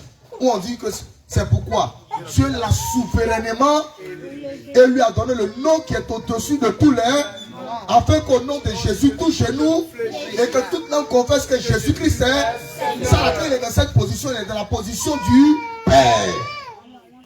Un jour, Jésus a pris une parabole. Il dit le royaume des cieux est comparable à un grain de sénévé. Et il n'y a pas de grain de citron ici. Si tu as vu grain de citron, c'est qui est dans le citron? Un jour, Jésus dit que je suis dans le Père aussi en moi. Ah, comment je suis dans le Père en moi? Les gens, ils aiment bavarder. C'est plus devinette. Je suis dans le Père en moi. Qui suis-je? Mais mon ami, c'est pas de la même chose. Mais ils aiment bavarder. Jésus dit, je suis dans le Père aussi est en moi. Je prends grain de citron. Cette graine de citron là, si on a mis en terre, ça va devenir arbre. Non? On est d'accord? Mais avant de mettre grain de citron en terre, c'est dans la main. Et puis on doit faire quoi? On doit creuser un trou pour mettre dans le sol. C'est-à-dire qu'au départ, il était dans une position élevée. Après, maintenant, il vient dans une petite position. Pourquoi? Pour mourir. Et quand la graine va finir de mourir, qu'est-ce qu'elle va faire? Elle va devenir plus tard un arbre qui va porter des... Suivez bien le mouvement. C'est pourquoi quand vous lisez Galates chapitre 5, verset 22, la Bible déclare le fruit de l'esprit. Or, on ne voit qu'un fruit sur un arbre. Donc l'esprit là, c'est un arbre. Est-ce que nous suivons? Or, l'arbre de citron se trouve dans la graine de... Suivez-moi bien. L'arbre de citron se trouve au départ là. On ne voit pas ça comme ça physiquement. Mais ça se trouve où? C'est dans la graine de citron. Or, l'arbre là, c'est ça qui est le Saint-Esprit. Or, la Bible déclare que Dieu est esprit. Est-ce que nous comprenons? Donc, au départ, on ne le voit pas. On ne le voit pas. Mais il se trouve où? Il se trouve dans la graine de citron. Voilà pourquoi Jésus dit, mon Père est en moi. Son Père, là, c'est représenté ici par l'arbre, qui est le Saint-Esprit, mais qui est où? Qui est en lui. Mais lui aussi, il se trouve dans son Père. Maintenant, si l'arbre a grandi, que ça commence à pousser des fruits de citron, la graine se trouve où? Ça veut dire que ça est toujours sur l'arbre. Voilà pourquoi Jésus dit que mon Père est en moi, je suis aussi dans mon Père. Donc les gens ne pouvaient pas comprendre ça. Il n'y a pas trois personnes. Il n'y a pas trois dieux, il y a un seul. Et le verset fatal. Le verset fatal, là, c'est qu'il a donné à quelqu'un qui conteste, c'est que lui n'est pas né par le ciel. C'est qu'il n'est pas né par le ciel. Apocalypse chapitre 11, verset 15. Apocalypse 11, 15. Si quelqu'un conteste ça là, c'est que prends tes bagages, il faut partir. Laisse-le. Il a un sérieux problème. Oui. Apocalypse 11, verset 7. Verset 15, 15. Pardon, verset 15. Oui. Le septième ange sonna de la trompette. Le septième ange sonna de la trompette. Et il eut dans le ciel. Il eut dans le ciel. De fortes voix. De fortes voix. Qui disait. Le royaume du monde. Écoutez, le royaume du monde. Est remis à notre Seigneur. Le royaume là est remis à notre Seigneur. Et à son Christ. Et à son Christ. Donc le royaume du monde est remis à combien de personnes? 2 personnes. Parce que quand on met et, ça veut dire que le premier nom et le deuxième nom ne sont pas la même chose. C'est 2. Donc le royaume du monde est remis à notre Seigneur et à son Christ. Et il au singulier. Et il au singulier. Il au singulier régnera au siècle des siècles. Attendez, on va faire doucement, doucement, doucement. Le royaume du monde, il y a besoin de 2 stylos. On regarde. Le royaume du monde est remis à notre Seigneur et à son Christ. Donc, ça dit que quand il lit comme ça, c'est que le Seigneur n'a pas et puis Christ n'a pas. Maintenant, après, on dit et il. Ils n'ont pas dit ils régneront, mais on dit et il régnera. Oh, c'est là que tu t'arrêtes et tu dis, ah. Au départ, tu voyais Christ à part et puis tu voyais Seigneur à part. Mais après, on te dit et il régnera. Ah, donc Christ, c'est ça qui est Seigneur. Est-ce que tu comprends? Donc Christ, c'est ça qui est Seigneur. Christ, c'est ça qui est Seigneur. Christ, c'est ça qui est Seigneur. On ne peut pas dissocier Christ du Seigneur. C'est impossible. Mais pourquoi Jésus n'a pas révélé son identité pendant qu'il était sur la terre? Il parlait toujours Père, Père, Père, Père. Pourquoi il dit jamais? Il faut nous montrer le Père là. Ici, il y a l'un qui était fâché. Montre-nous le Père et puis cela nous suffit. Pourquoi il disait Père, Père, Père, Père, Père? Parce que au commencement, lorsque Dieu a commencé à créer, la Bible déclare qu'au commencement, Dieu créa les cieux et la terre était informée. Il y avait les ténèbres à la surface de eux. Et l'Esprit de Dieu se mouvait au-dessus d'eux. L'Esprit de Dieu était déjà au-dessus des eaux. Mais on ne pouvait pas le voir. Pourquoi? Parce qu'il y avait les ténèbres. Donc, il y a eu un temps dans la Bible. C'est-à-dire le temps qui a commencé depuis longtemps. Jusqu'à la croix de Golgotha. C'est un temps qu'on appelle le temps de la loi. Et ce temps de la loi là, c'est un temps qui est marqué par les ténèbres. Et ce temps qui est marqué par les ténèbres là, tu ne peux pas voir la véritable lumière. Donc pendant que Jésus n'était pas encore arrivé à la croix de Golgotha là, il parlait seulement en parabole. On dit mais pourquoi le parles-tu en parabole? Il dit je parle en parabole pour que ceux-là, ils vont voir. Ils ne savent même pas de quoi on parle. Ils vont entendre, mais ils ne vont pas comprendre. Pourquoi? Parce que c'est le temps de la loi. Ce n'est pas le temps d'abord de révéler son identité. Voilà pourquoi il y a un des principaux chefs. Il ne croyait pas qu'il était le fils de Dieu. Jésus lui a dit, attends d'abord. Quand je vais finir à la croix, toi-même, là, ça va sortir de ta propre bouche. Quand Jésus est mort et que son sang a touché le sol, on dit que la terre a commencé à trembler. Il a dit quoi? Certainement, cet homme est le fils de Dieu. Parce qu'à la croix maintenant, là, le voile qui faisait qu'on ne pouvait pas voir dans le temple, qui faisait qu'on ne pouvait pas voir ce qui est caché, le voile était déchiré. Donc on pouvait voir ce qui est caché. Alléluia. Alléluia.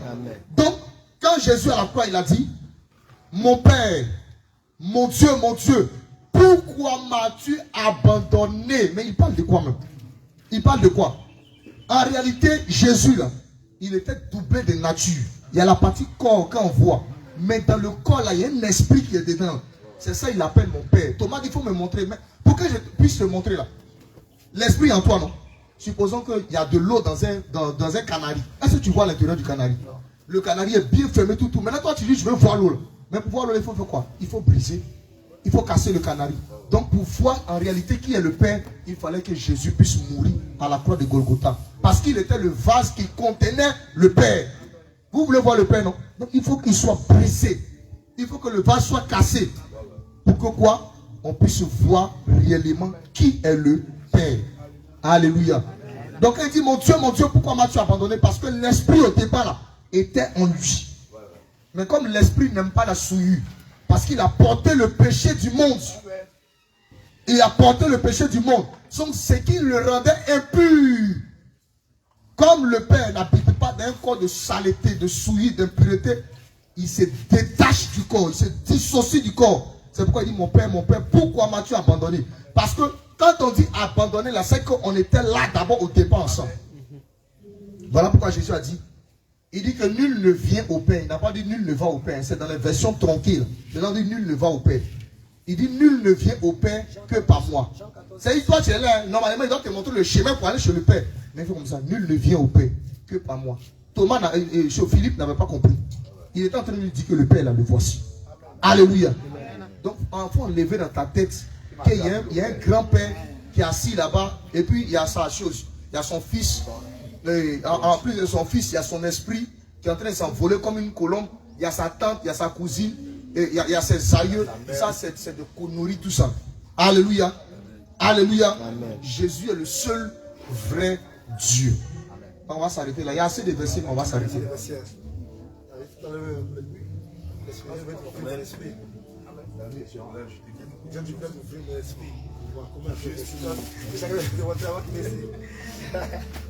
Il vient d'ouvrir mon esprit comme ça, il y a quelque chose là.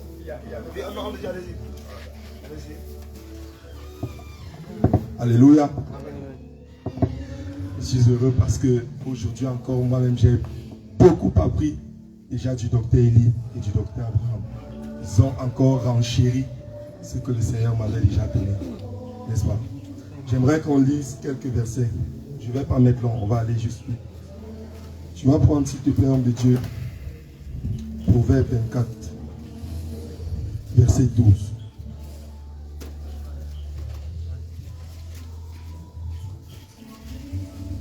Proverbe chapitre 24, verset 12.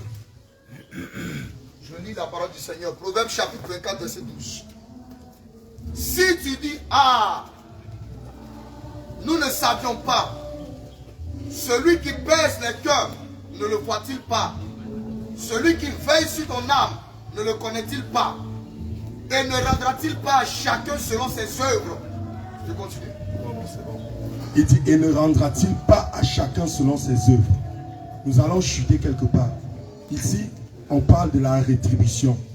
C'est-à-dire rendre à chacun selon ce qu'est son œuvre. Selon que la parole de Dieu nous dit, chaque ouvrier mérite son salaire. Donc là, c'est l'Éternel qui parle. C'est lui qui rend à chacun selon ce qu'est son œuvre. Aucun autre. Il dit, à moi la vengeance et la rétribution. On continue. On va juste lire quelques versets comme ça dans l'Ancien Testament avant la venue de la parole en chair sur terre. Il y a ensuite Job 34, 11. Job chapitre 34.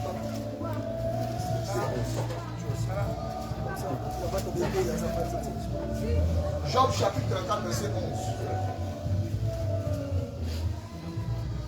Il rend à l'homme selon ses œuvres. Il rétribue chacun selon ses voies. Alléluia. Amen. Qui rend à chacun selon ses œuvres? L'Éternel. Ok, on va prendre encore un dernier dans la rétribution. Deutéronome 32, verset 35. Là, on parle toujours du Père. Parce que dans l'Ancien Testament, on parle du Père, c'est-à-dire l'Éternel créateur des cieux et de la terre. Maintenant, j'aimerais qu'on voit quelque chose. Deutéronome 32, verset 35. Deutéronome chapitre 32, verset 35. C'est l'Éternel qui parle et il dit: à moi la vengeance et la rétribution, quand leur pied chancellera, car le jour de leur malheur est proche, et ce qui les attend ne tardera pas. Voilà. Maintenant, on retombe dans la fin de la Bible. La fin, le dernier livre de la Bible. Apocalypse, chapitre 1 d'abord. Oui, comme Dieu. Chapitre 1, verset 8. Apocalypse chapitre 1, verset 8.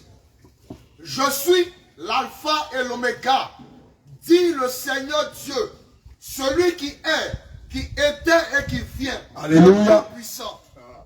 Le Tout-Puissant. Là, c'est le Tout-Puissant qui parle. On est tous conscients, non? L'alpha et l'oméga. C'est lui qui était, qui est et qui vient. C'est lui qui est en train de nous parler là, dans Apocalypse chapitre 1, verset 8. Maintenant, on va aller dans Apocalypse chapitre 20. Apocalypse chapitre 20, verset 11. J'aimerais juste qu'on voit quelque chose dessus. Apocalypse chapitre 20, verset 11. Puis, je vis un grand trône blanc, et celui qui était assis dessus. La terre et le ciel s'enfuient devant sa face. Alléluia. Et il ne fut plus trouvé de place pour eux. Alléluia. Il dit, je vis, là c'est Jean qui explique ce qu'il a vu. Il dit, je vis un grand trône blanc, et celui qui était assis dessus. La terre et le ciel s'enfuirent devant sa face, et il ne fut plus trouvé de place pour eux. Ça veut dire la terre et le ciel ont littéralement disparu devant la face de qui? De celui qui est assis sur le grand trône blanc, le grand trône de gloire, celui qui vient dans les nuées pour retirer son église. Et c'est lui qui nous a dit dans Apocalypse chapitre 1, je suis l'alpha et l'oméga, le premier et le dernier, celui qui était, qui est et qui vient, le tout-puissant. Maintenant, allons dans Apocalypse 22, vers la fin. On va savoir même qui est l'Éternel là, qui ne fait que dire depuis l'Ancien Testament, je suis l'alpha et l'oméga. 22. Apocalypse chapitre 22. Tu vas prendre à partir du verset, je crois, 13. 12, voilà. Pour la rétribution d'abord. Voici, je viens bientôt. Et ma rétribution est avec moi. Aïe. Pour rendre à chacun selon ce qu'est son œuvre. Aïe, il est en train de dire, il vient bientôt. Sa rétribution est avec lui. Pour rendre à chacun selon ce qu'est son œuvre. De la même manière qu'il a parlé dans l'Ancien Testament. Donc celui, le rémunérateur par excellence, celui qui a dit chaque ouvrier mérite son salaire. C'est lui qui dit là, je reviens bientôt et je vais rendre à chacun selon ce qu'est son œuvre. La suite, homme de Dieu, pardon. Je suis l'alpha et l'oméga, le premier et le dernier, le commencement et la fin. Heureux ceux qui lavent leur robe, afin d'avoir droit à l'arbre de vie et d'entrer par les portes de la ville. D'ailleurs, les chiens, les enchanteurs, les impudiques, les meurtriers, les idolâtres et quiconque aime et pratique le mensonge. Moi, virgule, Jésus. Hey! Attention. Il y a deux alphas et deux oméga maintenant. Il y a deux premiers et deux derniers. Il y a deux rémunérateurs. Il a dit tout à l'heure, je vais rendre à chacun selon ce qu'est son œuvre. Ça, c'est le Tout-Puissant qu'il a dit dans l'Ancien Testament, le Père éternel. Rien contre Dieu. Verset 12. Voici, je viens bientôt. Et ma rétribution, il dit ma rétribution, Il n'a pas dit la rétribution d'un autre. Et ma rétribution est avec moi. Pour rendre à chacun selon ce qu'est son œuvre. Je suis l'alpha et l'oméga, le premier et le dernier, le commencement et la fin. Heureux ceux qui lavent leur robe afin d'avoir part, afin d'avoir droit à l'arbre de vie et d'entrer par les portes de la ville. Attends, pardon. Il dit, et d'entrer par les portes dans la ville. Jésus a dit, je suis le chemin, la vérité et la vie. Donc si même quand tu vas te baptiser là, tu te baptises sur les attributs au nom du Père, Fils et Saint-Esprit, tu ne vas pas entrer dans la ville par les portes. Ton fils, il a dit, il y a une parabole où il dit un roi, et parmi ceux qui étaient invités au festin, on a vu un qui n'avait pas le vêtement adéquat. Ça veut dire qu'il n'est pas passé par les portes, parce que s'il passait par la porte, on lui aurait dit, toi, tu n'as pas le vêtement qu'il faut pour être dans les noces de l'agneau. Et il a dit à ses serviteurs, jetez-le dehors. Ça veut dire quiconque va vouloir entrer non pas par les portes, mais par la fenêtre sera jeté dehors. Je prends vite un exemple avant que l'homme de Dieu le continue. Tu as ta maison, n'est-ce pas? Quand tu vas te coucher dans la nuit, tu fermes toutes les portes. Tu connais qui est dans ta maison. Et puis tu te réveilles tôt le matin à 6 h. Tu vois un inconnu, toutes les portes sont fermées. Bon, par exemple, comme nous sommes là, et puis tu vois un Chinois, je ne sais pas, je prends l'exemple parce qu'ici il n'y a pas, les Chinois, on ne les voit pas trop. Et puis tu vois un Chinois qui est en train de faire le ménage dans ta maison. Toutes les portes sont fermées, n'est-ce pas? Est-ce que le ménage qu'il fait est mauvais? C'est bien, non? Mais quelle sera ta réaction? Tu vois un Chinois, tu ne l'as pas invité, tes portes sont fermées, mais il est là dans ton salon en train de faire le ménage. Oui, le ménage est bien, mais qui est-il? D'où vient-il? Et comment est-ce qu'il est entré chez toi? Il n'est pas entré par les portes. C'est pourquoi il dit heureux ceux qui vont entrer par les portes dans la ville. Continuons de Dieu. Dehors, les chiens. Dehors ces Chinois qui veulent nettoyer ma maison, mais que je ne connais pas et qui n'est pas entré par les portes dans mon royaume. Dehors celui-là qui rejette le baptême au nom de Jésus-Christ. Car Jésus-Christ, c'est le chemin, la vérité et la vie. Le nom du Dieu tout-puissant. Car on prie au nom de Jésus-Christ. On chasse le démon au nom de Jésus-Christ. Pourquoi on ne va pas se baptiser au nom de Jésus-Christ? Les enchanteurs, les impudiques, les meurtriers, les idolâtres, et quiconque aime et pratique le mensonge. Quiconque aime et pratique le mensonge. Si je dis Jésus-Christ n'est pas Dieu, alors que la parole le dit, j'aime le mensonge. Si je me baptise, non pas au nom de Jésus-Christ, mais au nom d'une quelconque trinité, je pratique le mensonge, je le mets en pratique le mensonge. Moi, Jésus, j'ai envoyé mon ange. Attention, qui d'autre peut envoyer un ange à part le Créateur, le Père éternel? Hébreux chapitre 1, verset 14. On va voir qui envoie les anges. Hébreux chapitre 1, verset 14. Merci, homme de Dieu. Merci, Seigneur Jésus. Et voilà, je suis là. Ok. Ne sont-ils pas tous des esprits au service de Dieu? De Dieu. Virgule. Envoyés. On dit qu'ils sont au service de Dieu. Ils sont envoyés par Dieu. Mais Jésus dit, moi, Jésus, j'ai envoyé mon ange. Alléluia. Oui, alors. Si un prophète envoie un ange, donc, quand nous montrer quel prophète avait envoyé un ange. Jean même, Jean même, lorsqu'il a vu l'ange dans l'Apocalypse, il s'est prosterné devant l'ange. L'ange a dit, garde-toi de le faire. Je suis ton compagnon de service. Mais quand il va voir Jésus, lorsqu'il va se prosterner, Jésus ne va pas dire, garde-toi de le faire. Or, il est écrit, tu n'adoreras point un autre Dieu. Je suis l'Éternel, ton Dieu, je suis jaloux. Mais si Jésus était juste le Fils là, et puis tout genou fléchi ou dans les cieux, sur la terre et sous la terre, Dieu habite où? C'est pas dans les cieux, il habite. Mais si on dit Jésus qui est Fils de Dieu, et tout genou fléchit, même le nom de Dieu, même ça veut dire que si lui il a pas là, le Père là, il fléchit genou. Est-ce que c'est normal? Et puis le Saint-Esprit, lui, il est qui donc? L'oncle de Jésus. Est-ce que Dieu ment? Jésus dit il est le Fils du Père, n'est-ce pas? Mais Marie tombe enceinte par la vertu du Saint-Esprit. Ça veut dire que s'il faut regarder, Jésus donc serait le Fils de qui en réalité? Le Père ou celui du Saint-Esprit? On va dire là c'est le Saint-Esprit son Père. Mais Dieu ne ment pas. C'est parce que c'est un seul. Dans Ésaïe chapitre 35 verset 4, il dit, dites à ceux qui ont le cœur troublé que l'Éternel, votre vengeance, vient, il vous sauvera. Il viendra lui-même. Dans Ésaïe 9 encore, il dit, un enfant est né, un fils vous a été donné. On l'appellera admirable, conseiller, Dieu puissant. On a deux dieux puissants. Quand il vient ici, il dit, je suis le véritable, le Dieu puissant. Et il va plus loin, il pousse le puissant plus loin. Il dit, vous l'appellerez Père éternel. On a deux Pères éternels. Quel est l'enfant qui nous a été donné si ce n'est pas Jésus? Dans Jean 17, verset 6, il dit, je leur ai fait connaître ton nom. C'est lui que tu as révélé au monde. Tu as révélé aux hommes du milieu du monde. Il vient nous faire connaître le nom de qui? Le nom du Père. Où? Du milieu du monde. Jésus était où? Au milieu du monde. C'est du milieu du monde qu'il nous fait connaître son nom. Ce n'est pas ailleurs. Il est venu et il nous a fait connaître son nom. Mais on a connu combien de noms là? Quand on prie là, son nom de qui? Acte chapitre 14, verset 12. Alléluia. Acte chapitre 14, verset 12. On va voir le nom qu'on a connu. Alléluia. Il n'y a de salut en aucun autre. Oh. Car il n'y a sous le ciel aucun autre nom qui a été donné parmi les hommes par lequel nous devions être sauvés. Oh, Seigneur Jésus, tu es merveilleux. On va lire le verset 10. Il a commencé par Actes chapitre 4. On va lire d'abord le verset 10. C'est l'apôtre Paul qui parle. Oui. Sachez-le tous et que tout le peuple d'Israël le sache.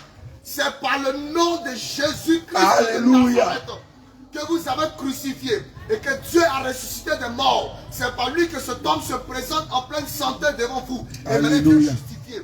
Il n'y a de salut en aucun autre, car il n'y a sous le ciel aucun autre nom qui a été donné parmi les hommes par lequel nous devions être sauvés. Jésus-Christ de Nazareth. Écoutez. Pas le nom Père, pas le nom Fils, pas le nom Saint-Esprit. Mais le nom Jésus-Christ. Il dit, il a reçu le nom au-dessus de tout nom. Mais attendez un peu, soyons sérieux. Il est normal que l'être au-dessus de tout être ait le nom au-dessus de tout nom. Si on va dire, il y a Dieu le Père à part, Dieu le Fils à part, le Saint-Esprit à part. Nous, on connaît donc le nom du Fils. Quel est le nom du Père? Perse. Vous voyez? Donc, je remercie le Seigneur déjà parce que par son esprit, il est en train de vous faire réaliser que c'est lui le véritable. Et puis il dit, vers la fin d'Apocalypse 22, au verset 16 là. Apocalypse 22, verset 16. Moi, Jésus, j'ai envoyé mon ange pour vous attester ces choses dans les églises. Je suis le rejeton et la postérité de ta vie. Écoutez. L'étoile brillante du matin. Il dit, moi, Jésus, j'ai envoyé mon ange pour vous attester ces choses dans les églises. Je suis qui? Le rejeton et la postérité de David, l'étoile brillante du matin. Donc celui-là qui est né, et quand on a dit, mais n'est-ce pas le fils de Joseph? Sa mère n'est-elle pas Marie? Ses frères ne sont-ils pas parmi nous? C'est lui-là qui était assis sur le grand trône blanc. Et c'est lui qui a fait fuir, disparaître la terre et le ciel. C'est lui qui parle là. Le jour où tu comprendras, toi, chrétien, que cette Bible n'a pas été écrite pour un non-chrétien, c'est ce jour-là que tu vas recevoir Jésus. Il dit, il n'a pas envoyé son ange pour attester son monde. Dans les églises. Pas dans le monde. Parce que le monde ne peut le connaître. Si tu décides de sortir du monde pour entendre ce message aujourd'hui, tu es un privilégié de Dieu. Soyez bénis au nom puissant de Jésus.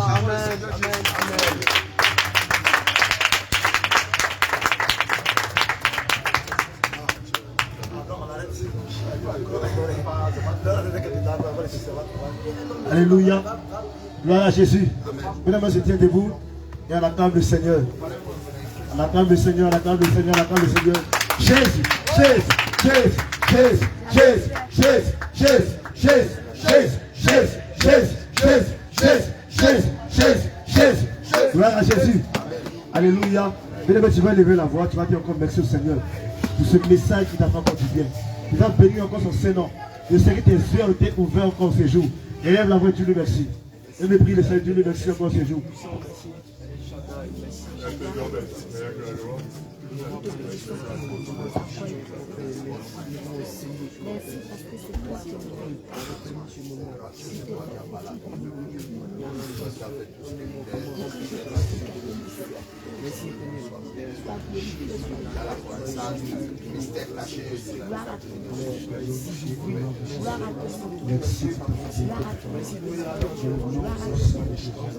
Amen. Gloire à Jésus.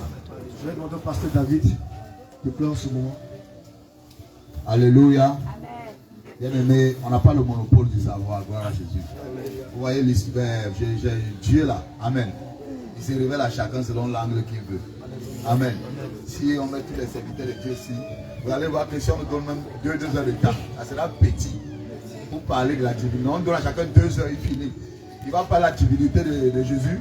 Et quand il va venir, il va parler de la divinité de Jésus. Et un autre va venir, nous, les 7, on va parler de la divinité de Jésus. On n'aura même pas les mêmes versets. Ça veut dire que si toi tu as besoin d'un livre qui parle de la divinité de Jésus là, il te faut un conteneur. Alléluia, un conteneur. On va écrire, moi je vais écrire. Chaque homme de Dieu va écrire. Et ça va remplir les conteneurs avec des versets différents. Alléluia. J'aimerais connaître qui sont les prétendants au baptême. Qui lève la main? Ceux qui vont au baptême. 10, 11. Là-bas, vous êtes dedans? Madame, vous êtes dedans? 11 personnes. 12. Bon, attendez, asseyons-nous. Alléluia. Ceux qui sont là pour le baptême, tenez-vous descendre. Voilà, ceux qui sont pour le baptême, se mettent debout. Non, attendez, passez-vous encore. Alléluia. Nous avons fait les choses avec l'Esprit de Dieu. Gloire à Jésus. Amen. Il y a des gens qui n'ont pas entré au royaume de Dieu là. Amen. Il faut les forcer aussi. Alléluia. Il faut les forcer. Ici là, au milieu de nous tous, qui avait déjà reçu un baptême avant aujourd'hui? Qui avait déjà reçu un baptême avant aujourd'hui? Mettez-vous debout. Ceux qui avaient déjà reçu un baptême avant. Gloire à Jésus-Christ. Alléluia. Ça fait combien de personnes? 1, 2, 3, 4, 7, 6. Vous savez, vous avez été baptisé. On a versé l'eau sur votre tête, c'est ça? Vous avez été baptisé dans l'eau. Bon, ceux qui ont été baptisés, ceux qu'on a plongé dans l'eau, lèvent les mains. Voilà, ça fait. Ok, 1, 2, 3, 4, 5, 6, tout le monde. Donc vous avez été baptisé au nom du Père, du Fils et du Saint-Esprit, c'est ça, non? Oui, dans votre premier baptême, c'est au nom du... Vous n'avez pas entendu l'enseignement d'aujourd'hui ici? Vous n'avez pas entendu l'enseignement qu'on a donné aujourd'hui là? Alléluia. Vous n'avez pas entendu que Jésus-Christ est Dieu et que vous devez être baptisé au nom de Jésus, c'est ça? Gloire à Jésus, asseyez-vous là. C'est bon, que Dieu vous bénisse. Toi, tu as été baptisé, on t'a versé l'eau sur la tête. Ok, tu as la même chose avec ceux-là. Ils ne sont pas plus grands que toi. Vous êtes à 0-0. Alléluia. Maintenant, il y a quelqu'un ici là qui a déjà été baptisé. Les qui sont baptisés au nom de Jésus, parmi vous qui êtes restés là, je veux connaître baptisé. Qui est resté assis? Oui, maman, toi tu es baptisé au nom de Jésus. Ok, gloire à Jésus. Maintenant, maman, toi aussi tu es baptisé au nom de Jésus. Oui. Ici. Tu es baptisé au nom de Jésus. Ok, gloire à Jésus. Donc ça veut dire que vous qui ne vous êtes pas levé là, vous êtes déjà baptisé au nom de Jésus. Mais tu t'étais levé d'abord la première fois. Vous avez demandé qui sont prétendants au baptême. Les prétendants au baptême, tu t'es levé, non? Ok, c'est bon, ça va, le problème est résolu. J'ai cru qu'il y avait des gens qui ne se sont pas levés, qui avaient encore des doutes. Non. Oui, c'est pourquoi il fallait qu'on les prenne à côté pour voir la vision des problèmes au lieu de tirer encore l'enseignement. Gloire à Jésus. Bien aimé, je vais vous dire une chose. Vous êtes 11, c'est ça, non? On a compté 11 personnes, c'est ça l'homme de Dieu. 11, donc vous deviez être 12. Amen. Mais vous êtes 12 au sens réel. Le 12e là, c'est le fils de la perdition. C'est lui là qui parle dans l'oreille de chacun là. Que ce que tu es en train de faire là, tu es sûr que tu vas abandonner mèche. Tu es sûr que tu vas abandonner le pantalon. Tu es sûr que tu vas plus retourner là-bas pour aller fumer cigarette. Tu es sûr que tu vas plus aller chez le shoga. Alléluia. C'est le 12e. Vous devez vous méfier de lui. Judas Iscariot. Il est au milieu de vous. Justement là, il parle. Mais sa voix n'est pas forte. Hein. La voix du Saint-Esprit, là, quand tu obéis, elle devient plus forte que sa voix. Gloire à Jésus. Mais je vais vous dire quelque chose. Quand on a été baptisé, on était plus de 72, 80 à Douala. Mais au jour d'aujourd'hui, nous sommes restés peut-être 28 ou 27.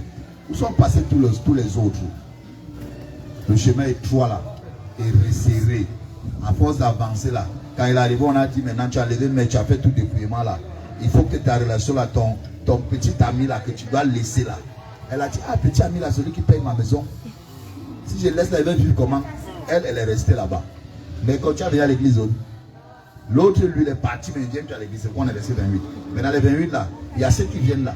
Mais eux là, ils sont pris là avec Dieu. Vous voyez un peu. Donc, je voudrais te dire quelque chose. C'est pas un voyage facile. Alléluia. Mais tu dois faire confiance à Dieu et lire la Bible. Amen. Tous les prétendants au baptême vont se lever d'abord. On va commencer par prier pour eux. Tous les prétendants au baptême. Alléluia. Vous devez comprendre, alléluia. Si on devait donner une promotion comme dans les écoles là, on devait dire que vous êtes la génération de baptisés Cameroun. Alléluia. Amen. Donc quand vous allez vous voir là, vous allez dire, ah, ma soeur Cameroun, mon frère Cameroun là. Alléluia. Donc, c'est vous qui devez prendre soin les uns les autres. Ça veut dire que si demain tu ne vois pour ta soeur, tu ne vois pour ton frère, tu ne vois pour celui avec qui tu as été baptisé, tu dois aller le chercher. C'est pas au pasteur d'aller le chercher. C'est toi qui dis, ah frère, on a été baptisé le même jour. Comment tu viens plus à l'église? Comment tu ne participes plus? Comment je ne te vois plus? Et c'est toi qui vas porter ces soucis et ces problèmes pour venir dire au serviteur de Dieu. Amen. Pour venir dire au serviteur de Dieu pour qu'on puisse le mettre aussi. On doit le suivre. Gloire à Jésus. Père, je vais te bénir, je vais te remercier. Papa, tes enfants ont pris l'engagement de te suivre. Tel que l'homme de Dieu Le frère David a enseigné ici de long en large. Il a dit le baptême est un engagement de pleine conscience, une identification à la mort et à la résurrection avec Jésus-Christ, un renoncement de soi. Papa, je prie, afin que Père éternel, mon Dieu, que tu puisses accomplir, Seigneur éternel, mon Dieu, mon roi, toutes ces paroles, que l'engagement véritable soit effectif dans leur cœur au nom puissant de Jésus-Christ de Nazareth, Seigneur. Et que, Seigneur éternel, mon Dieu, la mort et la résurrection dans le nom de Jésus-Christ soient manifestées quand ils vont aller dans les eaux au nom puissant de Jésus-Christ de Nazareth. Et qu'ils renoncent après qu'ils vont sortir de ces eaux de leur ancienne vie pour recevoir cette nouvelle vie et la mettre en pratique. Papa, nous te bénissons, nous te remercions pour leur vie au nom puissant de Jésus. Nous chassons la deuxième personne au milieu de nous, la chassons au nom puissant de Jésus-Christ de Nazareth. Et nous déclarons, Seigneur éternel, mon Dieu, mon roi, Papa, que ce sont tes véritables enfants. Ils auront un esprit de force, un esprit de guerre, un esprit pour gagner les âmes au nom puissant de Jésus-Christ de Nazareth. Père éternel, que cette génération ait la foi, Papa, afin que les serviteurs, les servantes véritables se lèvent, Seigneur éternel, mon Dieu, pour influencer non seulement leur génération, et aussi, Seigneur, ils entrent dans la gloire qui est sur le point de se manifester. Toute l'assemblée va se lever maintenant, on prie pour toute l'assemblée. Père éternel, mon Dieu, nous te bénissons pour nous tous qui avons assisté à ce message. Nous prions, Père, que tu nous donnes la grâce, la force de pouvoir continuer, Seigneur éternel, mon Dieu, à marcher en nouveauté de vie avec toi. Papa, merci. Beaucoup sont certainement là, Papa, à cause des multiples miracles qui se font et tout et tout. Mais Père éternel, je prie que tu enlèves cela de leur cœur au nom puissant de Jésus. Qu'ils ne soient plus des hommes et des femmes qui cherchent le miracle, mais qui saisissent le miraculeux Jésus-Christ de Nazareth, qui est selon miracle même. Père éternel, mon Dieu, mon roi, afin qu'elles-mêmes et ils deviennent des hommes et des femmes de miracles. Père éternel, pendant que nous partons, nous prions que tu nous accompagnes et que tu sois avec nous, afin que nous puissions revenir sains et saufs et que nous retrouvons demain pour un merveilleux culte. Au nom puissant de Jésus, nous avons prié. Amen. Amen. Acclame très fort pour le Seigneur. Bon baptême, et pour beaucoup d'entre vous, faisons l'effort, nous allons nous retrouver au ciel. Alléluia. Amen. Même si on fait encore toutes nos vies, on ne se voit plus, sachez qu'on se retrouvera au ciel. Amen. Bon, si ce n'est même pas au ciel, lors du jugement du grand trône blanc, au jugement à la fin des temps, il y a d'autres ici là, mais je ne prie pas, je prie que cela n'arrive pas. Mais il y a des gens que vous connaissez aujourd'hui, que vous allez voir encore une seule fois pour toutes. C'est là lors du jugement du grand trône blanc, alléluia, où chacun aura la récompense. Alléluia. Et d'autres seront jugés pour aller en enfer, et d'autres pour vivre éternellement avec Jésus-Christ de Nazareth. Amen. Je crois que toi, tu seras jugé pour vivre éternellement avec Jésus. Amen. Que Dieu soit loué. Amen. Rendez-vous au ciel. Rendez-vous au ciel. Jésus. Alléluia.